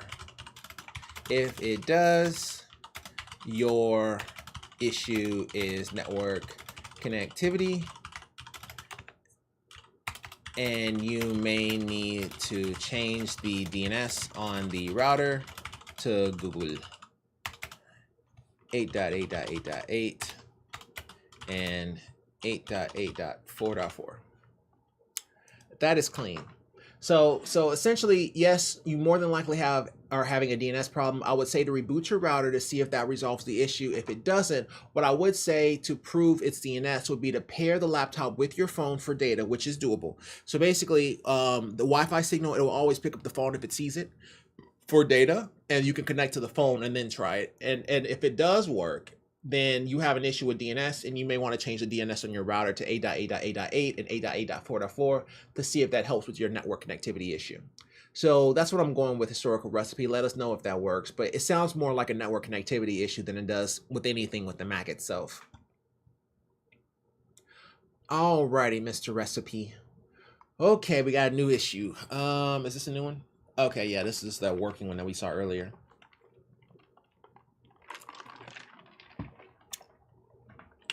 Okay, yeah, that looks good. Okay, let's do this. I'm ready. Let me stretch. It's kind of long. Make sure I can talk and read and all that jazz. All right, so substantial term 3843 writes, working. Another story of a colleague needing a second pair of eyes, so I want to stress he was actually good at his job, but the daily and mundane don't take for best stories. Sometimes it's as much about confidence as skill. That's true. That's very true. Some of the best engineers that I knew had no skill at all, and they were just confident. And because it really is all about, at the end of the day, it's about whether or not the customer trusts you or not. It doesn't matter how good you are or how skillful you are. If they trust you, that's all that really matters, because they'll give you enough time for you to figure it out. Also, I think I posted this before and it got rejected for being a single post of several shorter stories, but I forget, apologies of it, but here's a repeat. Dude, how? What's up? This PC is doing my head in and I need a sanity check. How so? What's your problem? RAM, it wasn't booting. I've tested each stick of memory individually and labeled them. All four passed, and now I'm putting it back together. It's gotten worse. Good for you for the diagnostic step. What's not booting? Now I won't even post. Okay, that's not a problem. Some boards won't want sticks in different combinations if they're not identical. Some manuals say populate 0 and 2 first, or match. Some say 1 and 3, or A2, A1, A2, B1, B2. This is true, especially when you start talking about commercial servers. You didn't necessarily do a bad job testing them, but if you remove them all, you may not have put them back in the same. Okay, so what next? Take them all out and see what they are. If they are the same, try 2 together. Check the manual online for recommended slots. If you get back to where you were before with it not booting, at least you know you've gotten 50-50 of it sorted and no good. Right, thanks. As he pulls out the RAM, my autism screams and points like Donald Sutherland at the end of the Invasion of the Body Snatchers. Something is wrong. Wait, show me that one. Our shop used to use rows of sticky barcode labels, but would also just use blank unprinted ones for any purpose they'd serve. Prices, holding things down or together for notes like a post-it, resealing anti-static bags with a short description of the contents, sticking screws in their device while they were dismantled, stemming the flow of blood, anything we found the use of them for. This stick of RAM had such a label with bright red marker pen declaring working, covering the gold contacts. Jesus Christ. Ooh, oh man, he's trying to start a fire. Those markers or those little sticky thingies, that's like it may be water based, and if it's water based, man, you put that in that slot. Whoo, Lord. Wow, that is, oh boy. That's one of those ones you're gonna have a talking with him about. That's just yeah. Probably shouldn't put it in the gold pens, bro. Like yikes. Why would you make him? Okay, this is the way I think, right? As a lead, this is the way I would think. I'll be like, okay, well, why did I put him in that position in the first place? If I obviously know what his strengths and his weaknesses are. If his weaknesses are fixing computers and memory and stuff like that, or just putting together a PC, then I would actually have supervised him. You know, so I would blame myself on that one. I wouldn't blame him at all. But yeah, that's a harsh one, man. That is. Yikes. Yikes. Is the memory okay? Is the memory okay? Did you call the hospital? Yikes, is the memory okay? Did you call the hospital? Yeah, that's crazy. How are they even getting in the slots? A slight hammer might have been involved. Yeah, that's harsh, man. Putting that marker and that sticky stuff on the RAM sticks, like the actual gold part where it actually makes contact with the motherboard. Yikes. Yeah, man.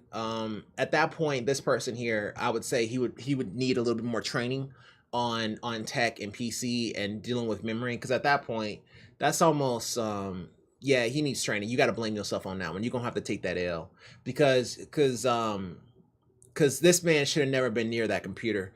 He doesn't, you know, without your supervision until he's comfortable. I don't know if he's comfortable on this one, especially when he starts off with help with an A instead of an E. So yeah, but he may have just been your colleague, because it doesn't sound like you may not been the lead. He may have just been somebody who worked with you. So I get that, but you know, at this point in time, I would say I would have him shadow me so that this doesn't happen again until he's comfortable working with computers. That's what I would do, just regardless if I'm the lead or a teammate. I would just have him shadow me. I probably wouldn't, unless it did some serious damage, I probably wouldn't say anything.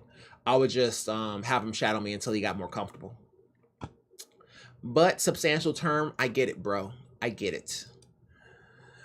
Ooh, look at that build. I like it. Black House Intel 13900K with an ARC A770 custom loop in the SSUPD Meshalicious. Okay, so he's also using the Meshalicious, but he's using the ARC? Oh dear Lord, who uses the ARC? All right now. Using the Intel ARC. Oh my God. congratulations, I think. I don't even know what to say to that. I mean, it's not like it's a bad graphics card. It's just a very normal one. But I like this. I like the CPU block, and the liquid cool, all that stuff. That's pretty sweet. And then he has the S50, the 750 Corsair Platinum power supply, which is actually really good. And yeah, blacked out. That looks clean. That looks clean. That's really, really good. Congratulations, man. I like your build. I like that at the back too. I bet he probably bought this Intel Arc just for aesthetics and it has nothing to do with the actual performance of the card. He was like, man, it looks pretty in the case. I get that I'm gonna have to put a cover on it, but it's still really pretty.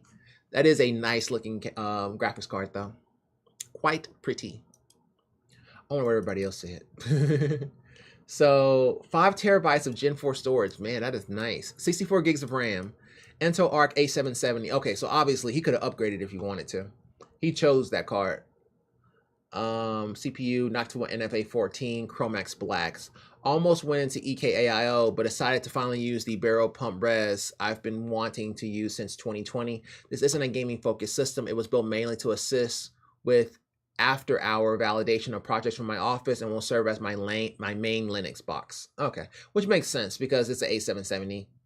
It looks great, but why? Yeah, most people are going to talk about that A770. Like, what is, like, but obviously, man, if he has a 13900K and he has 5 terabytes of storage and he has 64 gigs of RAM, then obviously he can afford more than an A770. He just probably got it for aesthetics. But it's quite pretty. I like that with the PURDY. I'll say this. Never ask a man with a 13900K and 64 gigs of RAM why he bought an Intel Arc 770.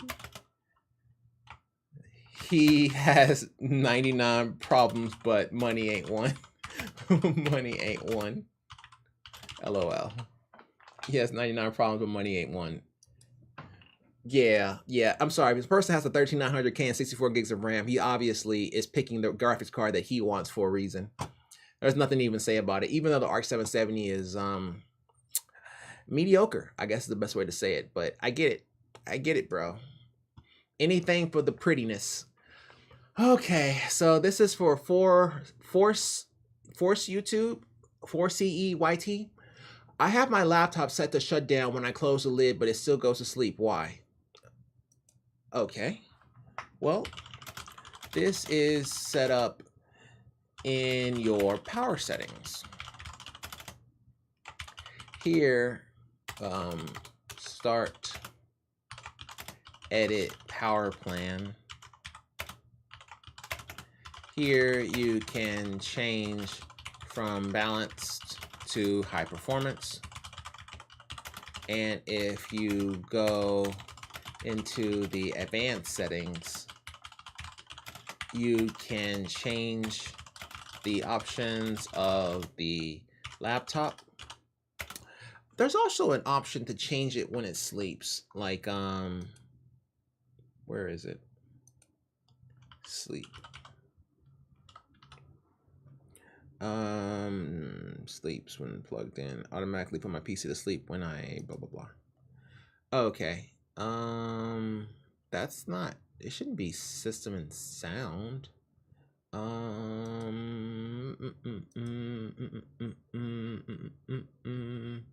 Yeah, it's gonna be something like that. It's gonna be from settings. You can also change the options of the laptop. From here, you can change from balance to high performance, and if you go into the advanced settings, you can change the options of the laptop and what happens when you close the lid, or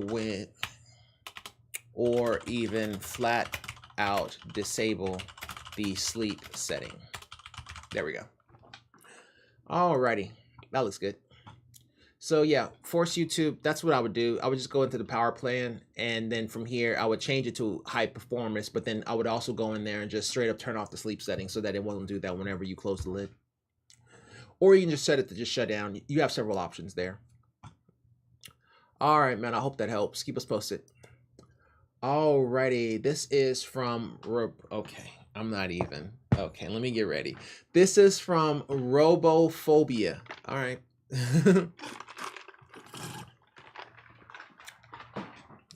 All right, so this is a cell phone issue. So let's get it packing. Let me see how many. Okay, we're doing pretty good on time.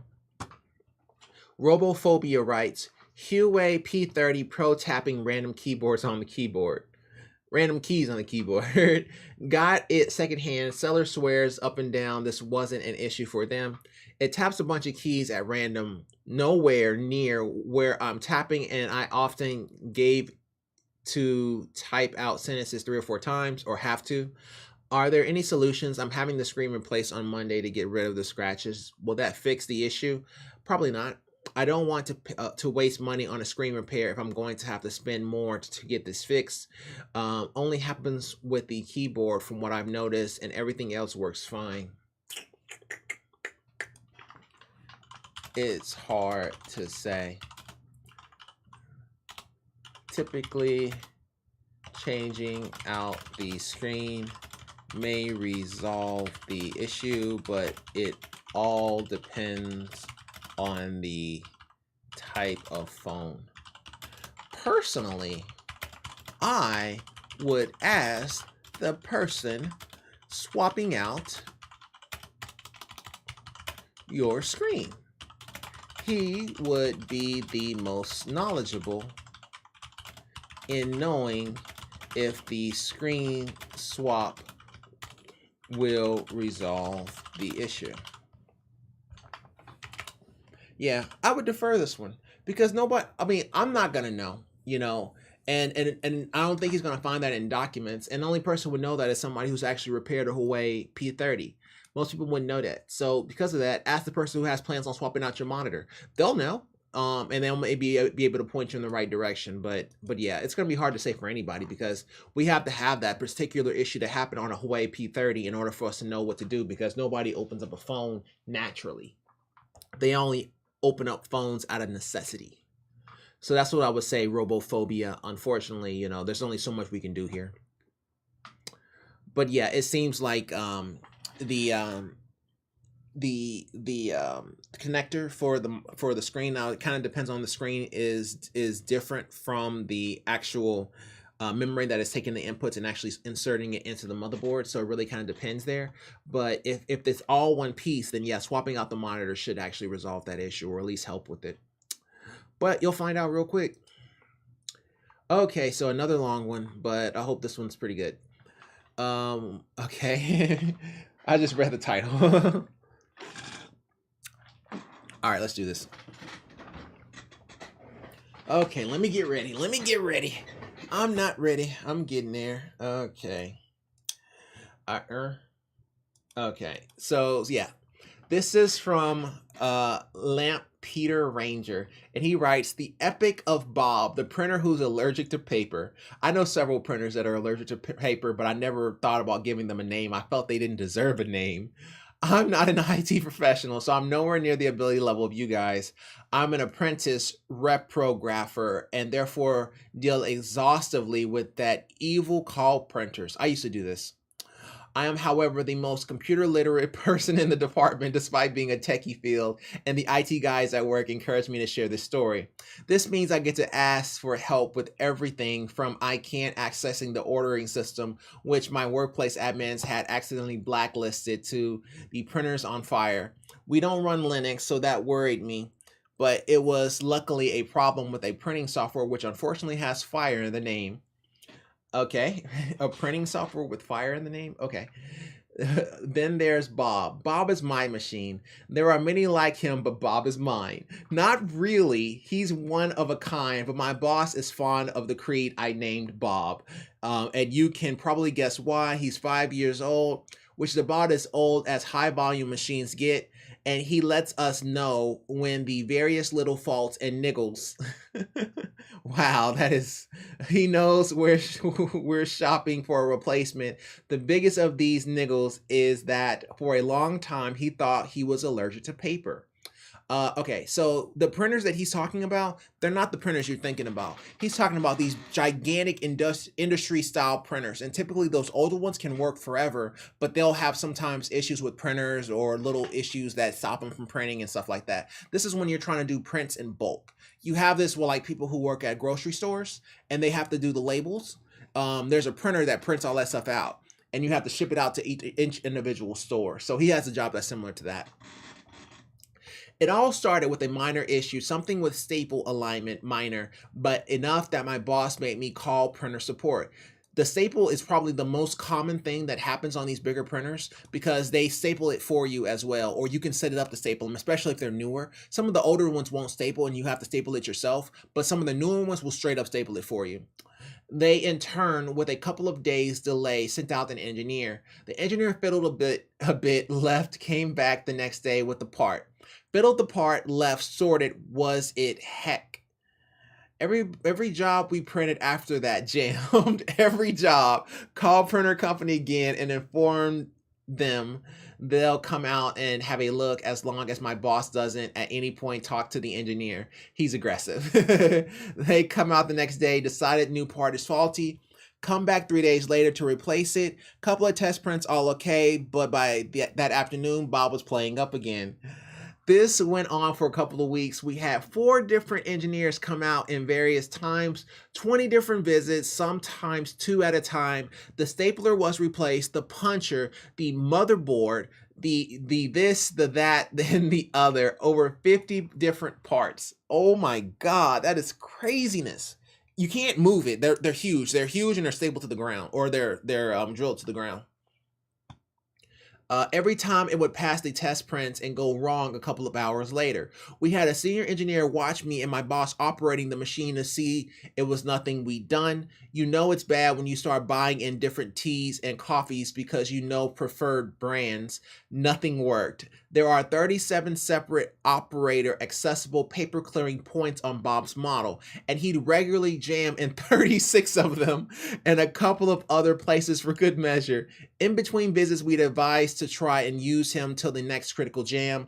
All through this process, my boss blamed me since it happened around the time I started. The printer engineer and God, me, I decided Bob was allergic to paper. We were scraping as jam waste 8 times what he successfully printed. We went through so much paper, our suppliers upgraded us from a Christmas card to a gift basket. Good Lord. You know how much paper you got to go through for it to mess up like that?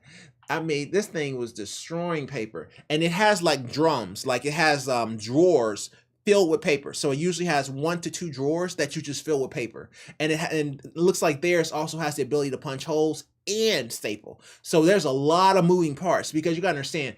Not only can it print single side, it can print duplex. It's usually just black and white, but it prints in large stacks, and then it can punch holes in those stacks, and then it staples. So it's a lot of moving parts, and it can always mess up. The engineers were out of ideas. My boss brought in a cricket bat and a baseball bat for me before Bob was dispatched. We'd give him one last day to redeem himself. We were busy, and that means I decided to stick the scan jobs onto Bob, only to find out that part of Bob worked flawlessly. I mentioned this to the boss, who shrugged, and I ruminated on this for a while. Why could I scan and copy on Bob but not print from electronic sources? It wasn't the job management software, it worked on the other machines. Eventually, I narrowed my target to the banner sheet. It would always jam between the banner sheet and the job proper, sometimes elsewhere, but always there. Told the boss, who didn't believe it was possible. Told the engineer, who never heard of it before. He called colleagues, tried to explain, couldn't be arsed, got me to, and came up with precisely nothing. He left with the promise of consulting a solution with the head office. Meanwhile, I was being told to send anything and everything through Bob to work out tolerances. I actually managed to fix a bodge fix, to find a bodge fix. Sending the banner sheet after, simple as that. After all that work, printer engineer decided this was good enough. We still haven't worked out a permanent solution, but I'm prouder than I should be of my trial and error. I've done more impressive support, fixing and binding machines, and working out why our job dispatching software was automatically doubting some jobs. But Bob, the little machine that still won't, is the boss go-to reason for bothering me rather than actual IT. So I thought you might be interested. This happens all the time. So typically what he's talking about, and I can explain it, right? So there are these printers. Let me think of one. Let me see. Store label printers, image, commercial, label, commercial printers, and this one would be from Kodak. All right, let me see. Okay, here's one. Well, not really. That's actually for pictures. No,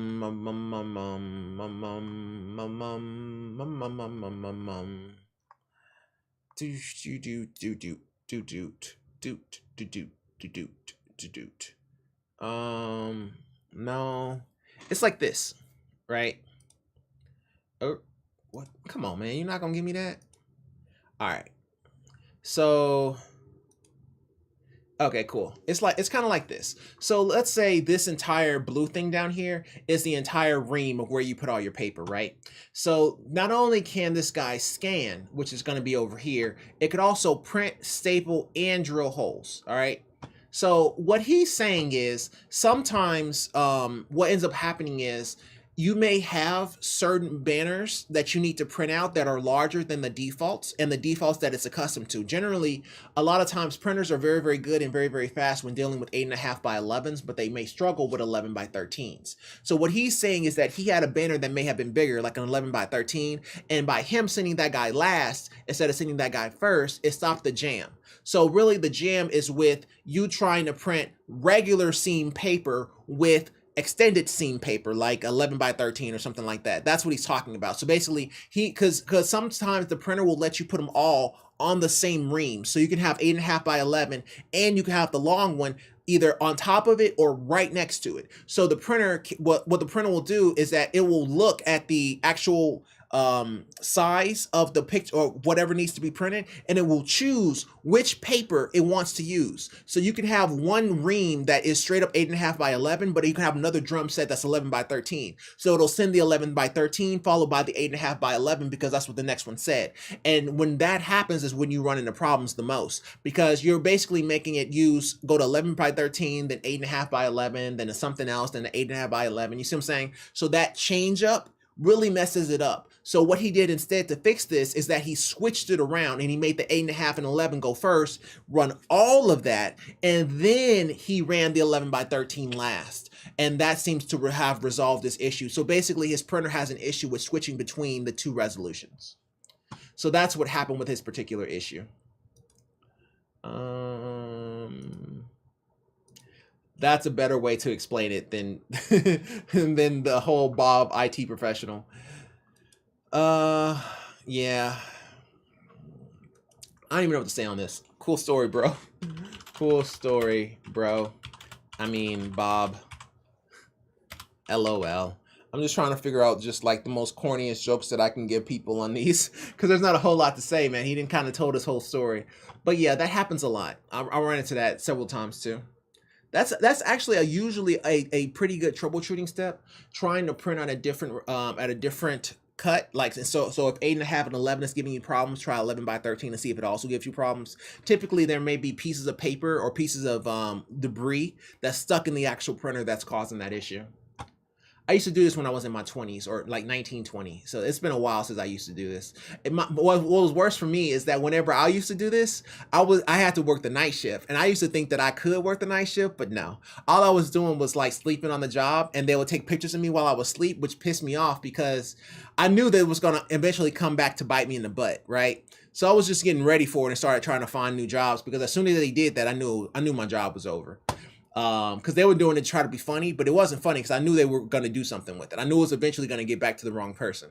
And but yeah, that job was it was awful. It was awful because it was at night. LOL, what job was that? Okay, so it's like so like, you know, grocery stores, those labels that they have on grocery stores that tell you like it's like $3 for $1 or 99 cents off. Well, there is a actual department that's whose job it is to print those, and they print the exact same thing in a way that they print here. These high volume prints, that's exactly what they do. So they print in bulk high value prints, and you put them in like little cabinets that represent the stores that they belong to. So basically they you know, they have a special going, or like a $3-4 sale on yogurt or whatever, you print that out and you basically ship it to them.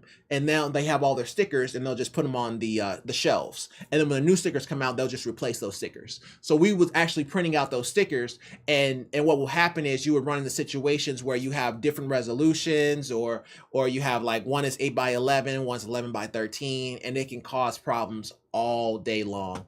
So yeah, this happens a lot. And but yeah, that night shift job was awful, man. It wasn't that it was hard, it was just it's at 2 o'clock in the morning, you're asking me to watch a printer print. That is like asking you to read the Bible or a dictionary or something like that. I was like, okay, I need you to read chapter 4, verse 8 of the dictionary. And it's like, okay, there's no verses in the dictionary, first of all, but I just need you to read from J to M of the dictionary. That's exactly what it's like watching printers print. It is awful, and it is so boring. And then we had these really comfortable chairs, and yeah, it's a lot of different jobs, man. Like it was it was an okay job, but I don't miss it at all. It wasn't the best. And I'm bet they probably still do that, but it was trying to deal with them printers. And on top of that, the printers are hot, and we were trying to print labels, like sticky labels. So sometimes the labels will stick to the actual roller and get melted. Oh my goodness. And trying to get that off, and it's already painted. Oh my goodness. It was so bad. It was just melted stuff everywhere. But yeah, Hellspawn 1, 2, 3 with the finisher, and Hellspawn 4. Yeah, printers can be a pain, especially these high-end printers where you call tech reps and all that kind of stuff, and they need to see it print, and you try to print it and it's fine, and then they leave and it breaks, and oh my goodness, this is very, very normal behavior when it comes to these high-end printers. Alrighty, this is from Constant Wrongdoer 57. Constant Wrongdoer writes, my mom, okay, well, see, that's your problem right there. No, my mom received a suspicious text with 2 links from me that I didn't send. How do I proceed? I never click on suspicious links, except recently I clicked one about upgrading my phone from Verizon. The Google Messages app gave me a preview of what it looked like, a preview, and it looked like the Verizon page and linked me to the Verizon app, so I assumed it was legit. At no point did I enter anything in because it isn't my Verizon account and I don't have the credentials. I later tested it, and the code provided in the text is valid and the number matches the format, okay, and that I found mentioned on Reddit. How did this occur? The only app I use outside of Google Play Store is Tachiyomi, which I've had for years. How would I fix this and ensure it doesn't happen again? Would move the SIM card to another phone remedy this? Okay, let me see what he's trying to say. He said, my mom received a suspicious text with 2 links from me that I didn't send. Okay, I later tested it, and the code provided in the text is valid, and the number matches the format that I found mentioned on Reddit. Okay. So the number it came from, the number the suspicious text came from is not your number, correct? If this is correct, I would just block the number.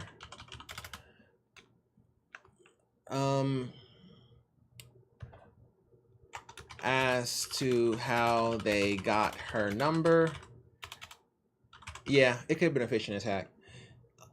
As to how they got her number, it could have been the malicious email you clicked may have grabbed. Well, okay, let me think about that. Email you clicked, or possibly other emails in the past. As to how they got the number, it could have been the malicious email you clicked, or possibly other emails in the past. How does it occur? The only app I use outside of Google Play Store. How would I fix this? Well, see, here's the thing. You've already let us know that you're capable of clicking on something that you shouldn't be clicking on, which means that there's always a possibility that you may have clicked on something previously. Even if you didn't put any information into this one, we have to assume that you did. So because of that, we have to say, hey, you know, as to how they got the number, it could have been the malicious email you clicked or possibly other emails in the past. What you can do is possibly change your numbers, yourself and your mom, or just block the number it came from. Yourself and your mom, or just block the number it came from.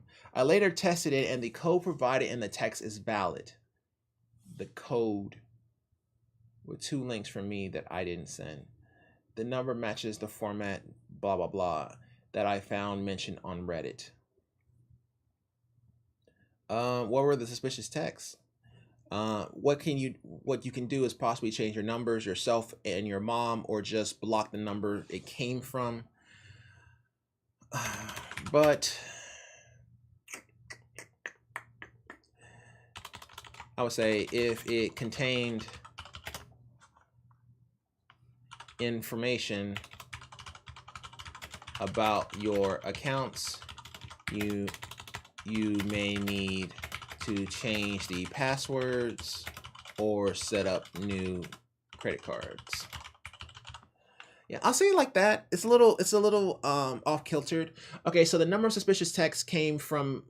Okay, the number that the suspicious text came from is not your number, correct? If this is correct, I would just block the number. As to how they got her number, it could have been the malicious email you clicked or possibly other emails in the past.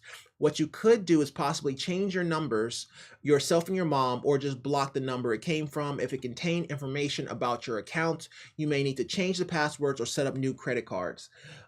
So yeah, you know, it's hard for us to be like, okay, yeah, you didn't click on anything, but you were capable of clicking there. So therefore we have to assume that you may have clicked on something in the past. So we have to treat it as such. So we're just going to do the best thing that we can to protect you. And that's going to be changing your numbers or changing any accounts that they may have touched. If you looked at the text and the text had your actual true information in there, we may want to change it.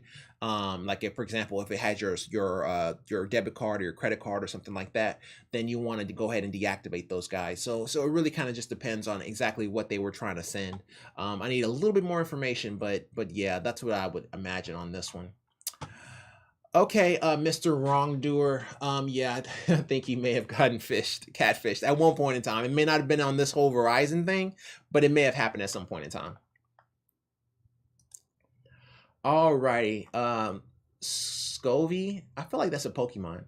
Scovy writes, I got some headphones for Christmas, but it has 2 separate mics on it. My PC only picks up the very quiet built-in one, and I can't use the better detachable one. Help. The headphones are the Turtle Beach Recon 500. I used to have a pair of Turtle Beaches. They were great. Well, they weren't very great. If y'all notice, like, I don't actually wear a whole lot of headsets, and I break them all because I don't like anything on my ears. So the Turtle Beaches I also broke. Every pair of headphones I always break so that they don't touch my ears. The headphones are the Turtle Beach Recon 500s. I can't find anything related to all the second mic online, but I've confirmed it exists on the back of the right earmuff. I found out because I plugged the mic, but my friends could hear me. Then I just blew on my headset till I found it. The mic is super trash quality, and I just want to sound nice for my friends via the mic. Well, I don't have a Recon. Let's see. Recon gaming headset. Okay, so it's wired, and he has 2 mics on this guy.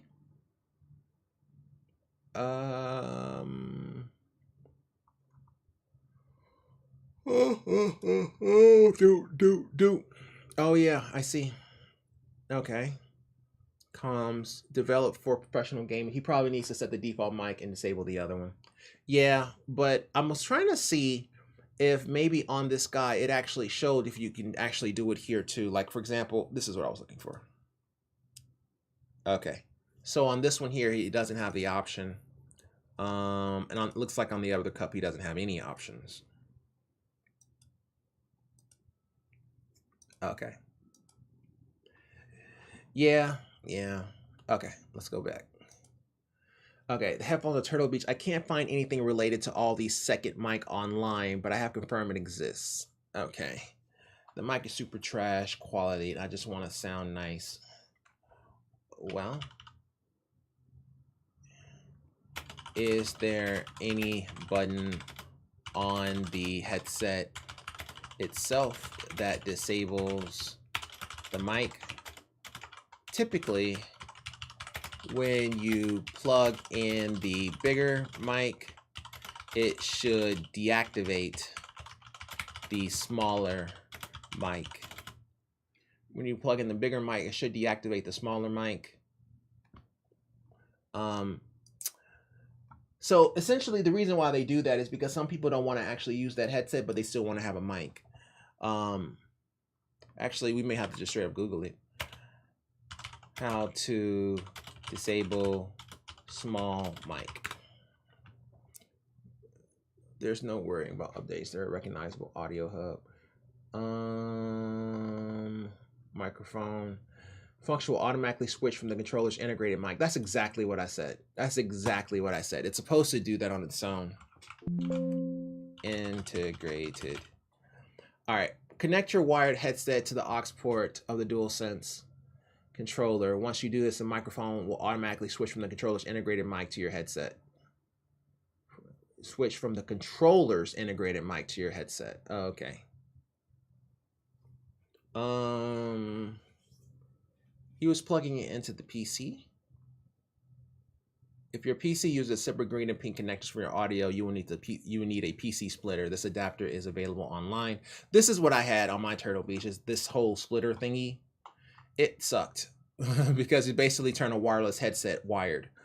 Typically, when you plug in the bigger mic, it should deactivate the smaller mic. There's two separate mics on it. My PC only picks up the very quiet built-in one, and I can't use the better detachable one help. There is a device that separates the audio from the mic input, and that may help your issue. Also, if you plug it into a different device, which like a Switch or PS5 controller, which also if you plug it in to a different device like a Switch or PS4/5 controller, which mic turns on? Also, you plug it into a different device like a Switch or PS4/5 controller, which mic turns on? Well, is there any buttons on the headset itself that disables the mic? Typically, when you plug in the bigger mic, it should deactivate the smaller one. There is a device that separates the audio from the mic input, and that may help your issue, right?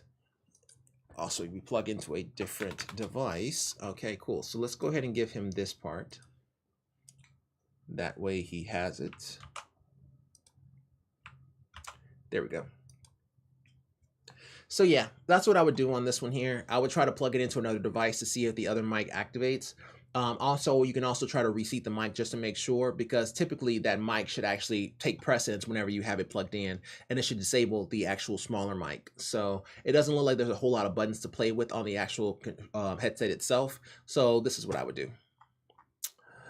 Alrighty, Scovy, I hope that helps. I feel like Scovy is like a grass Pokemon or something. Let me see. Now I gotta check. Now I have to know. Scovy Pokemon. Yeah. Oh, Snivy is the one I'm thinking about, not Scovy. Okay. I'm sorry. Having a Pokemon moment. I had to check and make sure. All right, Scovy, I hope that helps. Alrighty, so this, ooh. I like the Lian Li Q58. So it has a 5800X and a 3070 Ti with Naruto eating ramen and saying Ikitakimasu. That's pretty sweet. But actually, that's a really nice case. It's like, it's very clean. Look at that. So it's red on the inside. And oh, look at the picture. That's clean. Oh, that's clean. That's a clean picture, man. Oh yeah. What, of course, their power supply and the Tough Gaming 3070. Yeah, that's nice. It's a nice little build. A lot of cooling. Can't complain, man. That's a really nice build. Congratulations. So he has 5800X, a 3070 Ti. He has that Strix B550 that we've seen literally everywhere. And then he has the Kraken Z53. I didn't know on the Kraken you can show pictures. I never tried. I guess you could, but I've never known. The Corsair SF750 Platinum, and then 2 TB of the Western Digital drive. So yeah, nice build, bro. Nice build, bro. Very roomy. And the Naruto is a nice touch. Gotta respect the Naruto. The Hokage Naruto especially. As long as his son isn't up there, then we're good. Alrighty. That's actually pretty sweet. So nice build. Harshit Verma, or Verma. We'll just call you Verma. Alright, let's go ahead and go to the next one here. Okay, I'm out of water, but we'll figure this out. Alrighty, so this is from Professional Cry 7138. Professional Cry writes, files won't appear. About a year ago, my PC decided it wouldn't show Microsoft Bing. No one cares. When anyone tries to open it, it would show in the taskbar, but it wouldn't appear on the desktop, and you couldn't interact with it unless you were forcing the window to close. Still, no one cares. All right, I thought I can live without Microsoft Bing. Exactly. But now it has started to do this with other files on my PC, like games, and the issue is not fixed even after the file is deleted or reinstalled. I don't even know what I would need to look up in Google to get a result. If anyone could at least point me in the right direction, you have my eternal gratitude. That it wouldn't show Microsoft Bing. When anyone would try to open it, it would just show in the taskbar, but it wouldn't appear. Oh yeah, we already fixed this. It's probably a little bit further down, but we had this issue last time and we actually did fix it. I saw it whenever I was opening up all my older cases and somebody thanking us, but we'll say the same thing here. So what this typically means is the application was closed on a monitor that is no longer connected to your PC. To fix, make sure the application is highlighted, then press Windows key plus left/right arrow keys until it shows up on the monitor you need it on. Yeah, that's all you do. You just press the Windows key and then left and right until it actually shows up. But essentially, whenever that happens, that means that it's on a monitor that is no longer there or no longer seen by the computer. Therefore, it won't show a picture. So yeah, you gotta kind of have to be careful when you close stuff, or just press the Windows right key until you get it to the location where you want it. But that's what you do, Professional Cry. I hope that helps. All right. Oh Lordy. Can I give you guys these things I paid money for back? Okay, this is a new one. Let me get ready. These mugs be long. Okay, let me get ready. This is from Simonine. And oh, that's like 37 replies. Good Lord. Simonine writes, can I give you guys these things I paid money for back? I work as a customer service rep for a telecom company for a little while, and this was probably the weirdest interaction I had there. For context, this telecom company sold Wi-Fi extenders that you could buy alongside your internet subscription, and they cost around $200. That's rare. I am me and CS is the customer. Me. Hello. You are speaking with SM Telecom customer service. How can I help you? Hi, a tech came by my house and changed my home network, and now I have these Wi-Fi extenders I can't use. Ah, okay, I can help you with the installation of them and walk you through it. No, that's not it. I have no need for them anymore. Can I return them? Well, that depends. When did you buy them? I am not sure. Let me pull up your account information and check. So he goes into your account information, and basically any extender that you have or any Wi-Fi extender that you have will actually show up next to your account under your equipment. And on top of that, it being under your equipment, it will also show your install date because the work order will be closed. So they can go to the previous work order and see when the actual install date was.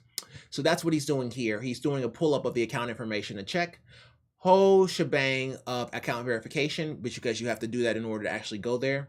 I see you bought these over a year ago, and that is way past our 14-day return limit. So we can't return them, unfortunately. Yeah, okay. Is there still someone I can send them, or somewhere I can send them? They are still new in the box and I don't need them. Me perplexed. Well, sir, the Wi-Fi extenders are yours. They aren't owned by the telecom company. You can do whatever you want to with them. Yeah, but I don't know what to do with them. Me still confused. You can sell them as they will work with any modem, or give them away, or even throw them out is up to you, but returning them to us won't get your money back. He didn't need to say that, but yeah. Well, I don't want to do any of that. Can I still send them? Well, after that, I send a box to him via logistics so he can send it back. This interaction seems short, but in actuality, I tried over 10 minutes to convince this dude to put them on eBay instead of throwing a box with $200 worth of equipment in the figurative void that is our logistics department. Also, this wasn't some old person. He sounded pretty competent, and he knew what I was talking about. He was also pretty chipper about the whole thing, even after I told him he wouldn't get any money for them. Yeah, okay. There are certain people in the world that have no worries. And they aren't strapped for cash, and they aren't looking to get over on people, and they just are just naturally okay people who don't need to actually try to make extra money. So to him, it's easier to send it back to them, because the way he looks at it is that somebody else in need can use it outside of him. And it's worth more to send it back to you than him making a couple $100. So that's the way he looks at it. So, that can happen. I've run into this situation before too. But we don't sell extra gear. So they were selling him wireless adapters to extend his range, but they're not something that the company itself needs in order to set up his account. And on top of that, there's no way you can add that Wi-Fi extender to the account because it doesn't belong to the company. There's no MAC address on that guy. Well, there's a MAC address. It's just that you can't add that to the equipment screen. The equipment screen is for the actual equipment of the company. So the only way he could have seen that is by looking up the past work order. But in any event, that's neither here nor there. But sometimes you just run into people who just, they're complete, like the way I look at life, right? And I don't know who taught me this, but is that for guys, there are several different buckets, right? So let's say this bucket is knowledge, okay? This bucket is wisdom. This bucket is your physical appearance. This bucket is your looks, or something like that. And so every time you try to do something good or something like that in a particular bucket, you fill it up. So what you want to do is, at the end of life, you want to make sure that all your buckets are filled in every single dimensions. But there are some people that just overflows one bucket. Okay. And so, like, let's say the overflow, they're a rapper or something like that, or they're a celebrity. Okay. Well, they overflowed the financial bucket, and it poured over into the looks bucket. And then that poured over into the physique bucket, and that poured over into the financial bucket. But it started off with the looks bucket, but they were so much that it poured over and it made all the other buckets full. Does that make sense? Well, some people have their buckets full, and because of that, they're just content. Because the way guys achieve value in life is by their accomplishments. So this guy has nothing to prove. $200 is not going to make or break him. It's not going to change his day. It's not going to make him do anything out of the ordinary that he would normally already do. So to him, it's better to go ahead and send it back to you than it is for him to try to put that on eBay, because at this point in his life, time is more valuable than money. And you're going to run into that. Most people, like kids and stuff like that, when they're younger, in their 20s, everything is about money, money, money, money, money. But eventually, once you have a decent amount of it, it's no longer about money. It's about people wasting your time, or things taking up time. And that takes up time, especially for $200, which he probably doesn't value anyway. So you're just going to run into people like that in life. And you have to know how to, I always prided myself in knowing how to troubleshoot people depending on what pack of life they are on. I never took advantage or tried to make myself seem bigger than I am, or try to belittle anyone. You see what I'm saying? In this case here, it's not that this man is like not knowing of tech or anything like that. It's just that he doesn't see the value of wasting his time and putting it on eBay. It's easier for him to just send it to you and put it in a box and let it go. You see what I'm saying? Because time is very valuable to this man. So you just have to know your clientele. You're going to run into that, but you can call it a story if you want, but but you just have to some people are like that. It is what it is, you know. Some people they've accomplished a lot in life, therefore, you know, things like $200 doesn't affect them all that much. Some people in life can value time over packet loss. I see mention use soft paging firewall. Oh my god. Okay, let me open this up and see what they're paging me for again. QoS, this is a new issue? Oh, for crying out loud. Okay, some people in life can value time over money. He probably saw no value in putting that guy on eBay. You probably saw no value in putting that guy on eBay. Was easier to put it on a midnight train to Georgia. To Georgia. LOL. What's easier to put it on a midnight train to Georgia? Yeah, I made a joke. Hooray. Alrighty, Simonine, I hope that helps. I think I'm about to get called again. Okay, well, this has been a very, very annoying night for work, but we're almost done anyway, so we'll just go ahead and try to finish up and just see if somebody somebody has anything. Alrighty, so we'll just go ahead and go to the next one here while I wait for them to tell me what the problem is. So this is from Unsuitable Master. Camera failed, error on old phone and new. I received a Samsung S10e for Christmas, and after a day or two, the camera stopped working completely, opening to a camera failed error and forcing close. Tried clearing data cache, opening in safe mode, and factory resetting the phone to no avail. Using a relative's old Samsung S9 for now and maybe 2 weeks of use, I have just now gotten the same problem again. Except this time, third-party camera apps can no longer open the front camera as both cameras are no longer working now. I'm honestly lost and I can't think of what I could have done to cause this. Any help would be much appreciated. Well, the only real things you can do would be to try to make sure the phone is on the most up-to-date version. Outside of that, a reset to factory settings. Reset to factory settings is really all that can be done, as the what? Okay. Yes. Okay. Outside of that, a reset to factory settings is really all that can be done, as the camera does not leave you with many options for troubleshooting it. Now, I get it. You can say, okay, what happens if you try a different application or a different camera application, or try to find a different camera application for them to try that may be an alternative to the photo software. But here's the thing. They can try to download something and it may be malicious because it is a Samsung. So I don't want to go down that route. I would rather them just work on trying to get the camera itself fixed than me trying to recommend applications that I've never used before. If it was Apple, then yeah, you could say that and say, okay, try to see if you can try another app that also utilizes the camera to see if that maybe work. Particularly, well, let me think about that.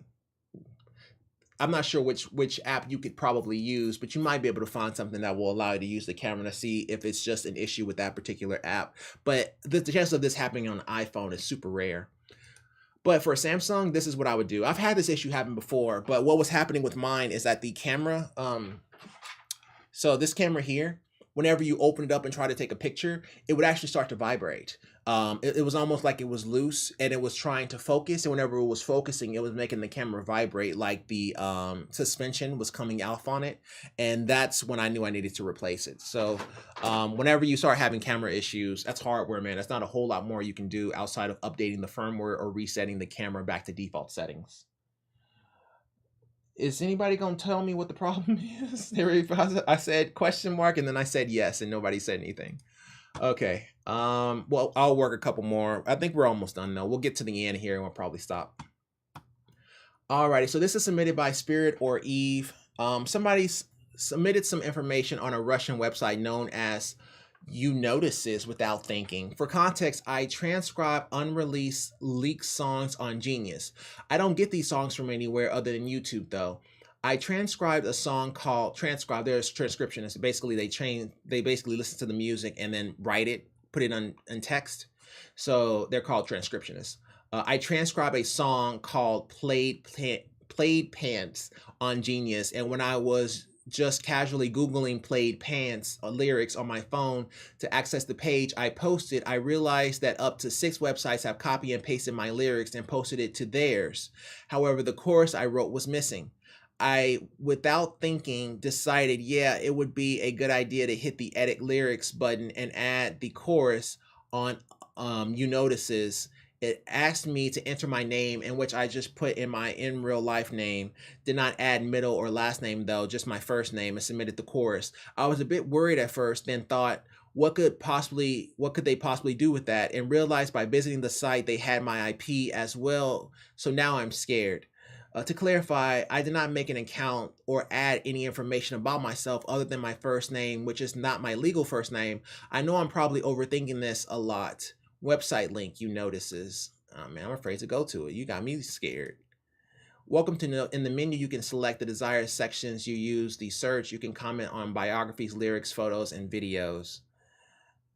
Okay. Well, the first thing I would do is leave. You Notices legit. Chart review, adverse, blah blah blah. YouNotices.com. You Notices has the lyrics to one. The original post was unaware. Oh, that's the Reddit post. You Notices fake people. Yeah, I'm sick of all the fake people. Oh, that's a song. Okay, fake jury lyrics in English. Okay, I'm not exactly sure what it's. Okay, I did not make an account or anything. I know I'm probably overthinking this a lot. Submitted some information on a Russian website known as You Notices Without Thinking. Without thinking, I decided, yeah, it would be a good idea to hit the edit lyrics button. It asked me to enter my name. I just put in my in real life name. Well, your IP address can be changed quite easily. Power off your modem for, I would say, a few hours. More than likely, you will lose the public IP address already assigned to you. But outside of that, I think you are okay. Not much they can do with just your first name and IP address. So I think you're good, bro. Yeah, they don't have a whole lot of information on you, bro. So I wouldn't be too worried about it. But I would change that IP address though, just to be on the safe side in case they do anything malicious. I will go ahead and change that IP address. That way you can have plausible deniability that you don't have that particular IP address anymore. So that's what I would do for that situation.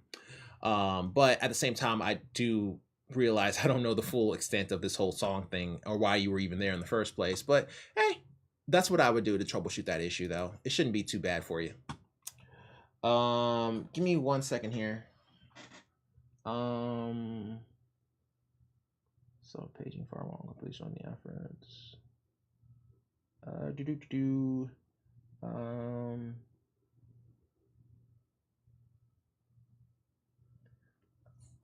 Okay. I think we're talking about the exact same issue we were talking about a second ago. Okay, we'll just continue on that. Okay, so this one is from Jowl John. Jaw writes, where is Jaw? Where is Jaw?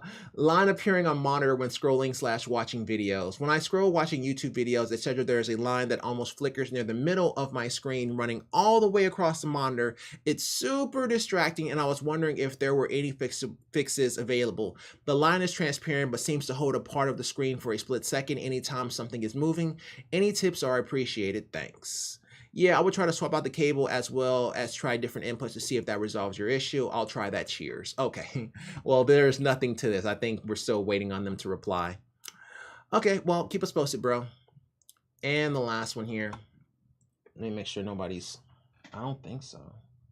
What are you doing? Monitor is different with network team and AWS. I don't check what happened. Okay, yeah. I mean, I already proved that it wasn't me. I don't know what you want me to do.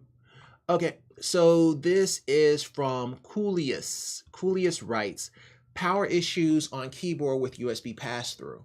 I've had this problem happen a lot. It's actually with this guy right here. This purple one. This Logitech K50. It has 2 USB ports right there, and these 2 USB ports are not the greatest. I don't use them very much. Can y'all see that?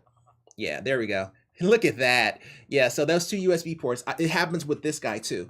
And those 2 USB ports are usually a lot weaker, and you don't really want to use them when they come off of a keyboard, because a lot of times with these keyboards that have lights and stuff like that, they're not really meant for you to use those USB ports. They're just there for show. Because they're always going to be weaker than you having just straight up 2 USB ports. So I tend to not use them too much. Especially if you plug it into a USB 2 port instead of a USB 3 port, then they're already going to be weaker. But you're basically trying to turn a USB 3 port into multiple USB 2 ports. That's why they're weaker. Plus, the keyboard is also using that same signal. Okay, so he was saying, I have a keyboard from HyperX, which has a USB pass-through port. To achieve this, it has 2 USB cables going into my motherboard. This one only has 1. I once plugged one of the USB cables into a USB hub because I was short on ports. It killed the hub. Now only carries power but not data anymore. Yeah. Now I have no idea what's going on, even with nothing else connected to the hub. Not even the hub itself connects to anything. If I plug one of the keyboard cables into the hub while the other one is plugged into my motherboard, the hub lights up as receiving power. I'm not sure, but a slave device should never provide power to a host. Correct? Well, I mean, sometimes it can. It kind of depends on what port you have it plugged into. Like, for example, if you have it plugged into the USB-C, then it can. Is this just bad design from HyperX, or should the hub have something to prevent current from flowing back into the port? Who's at fault? Is this normal, typical behavior for keyboards with USB pass-through? Should I stop using the USB pass-through cable? Is it dangerous to continue using the USB pass-through with both cables plugged into the motherboard? I'm kind of scared of my keyboard now, and this issue has me at a loss. Well, I think what may have happened is the hub may have overheated when you plugged in the second port. I don't think there is anything wrong with the keyboard using 2 ports. However, I would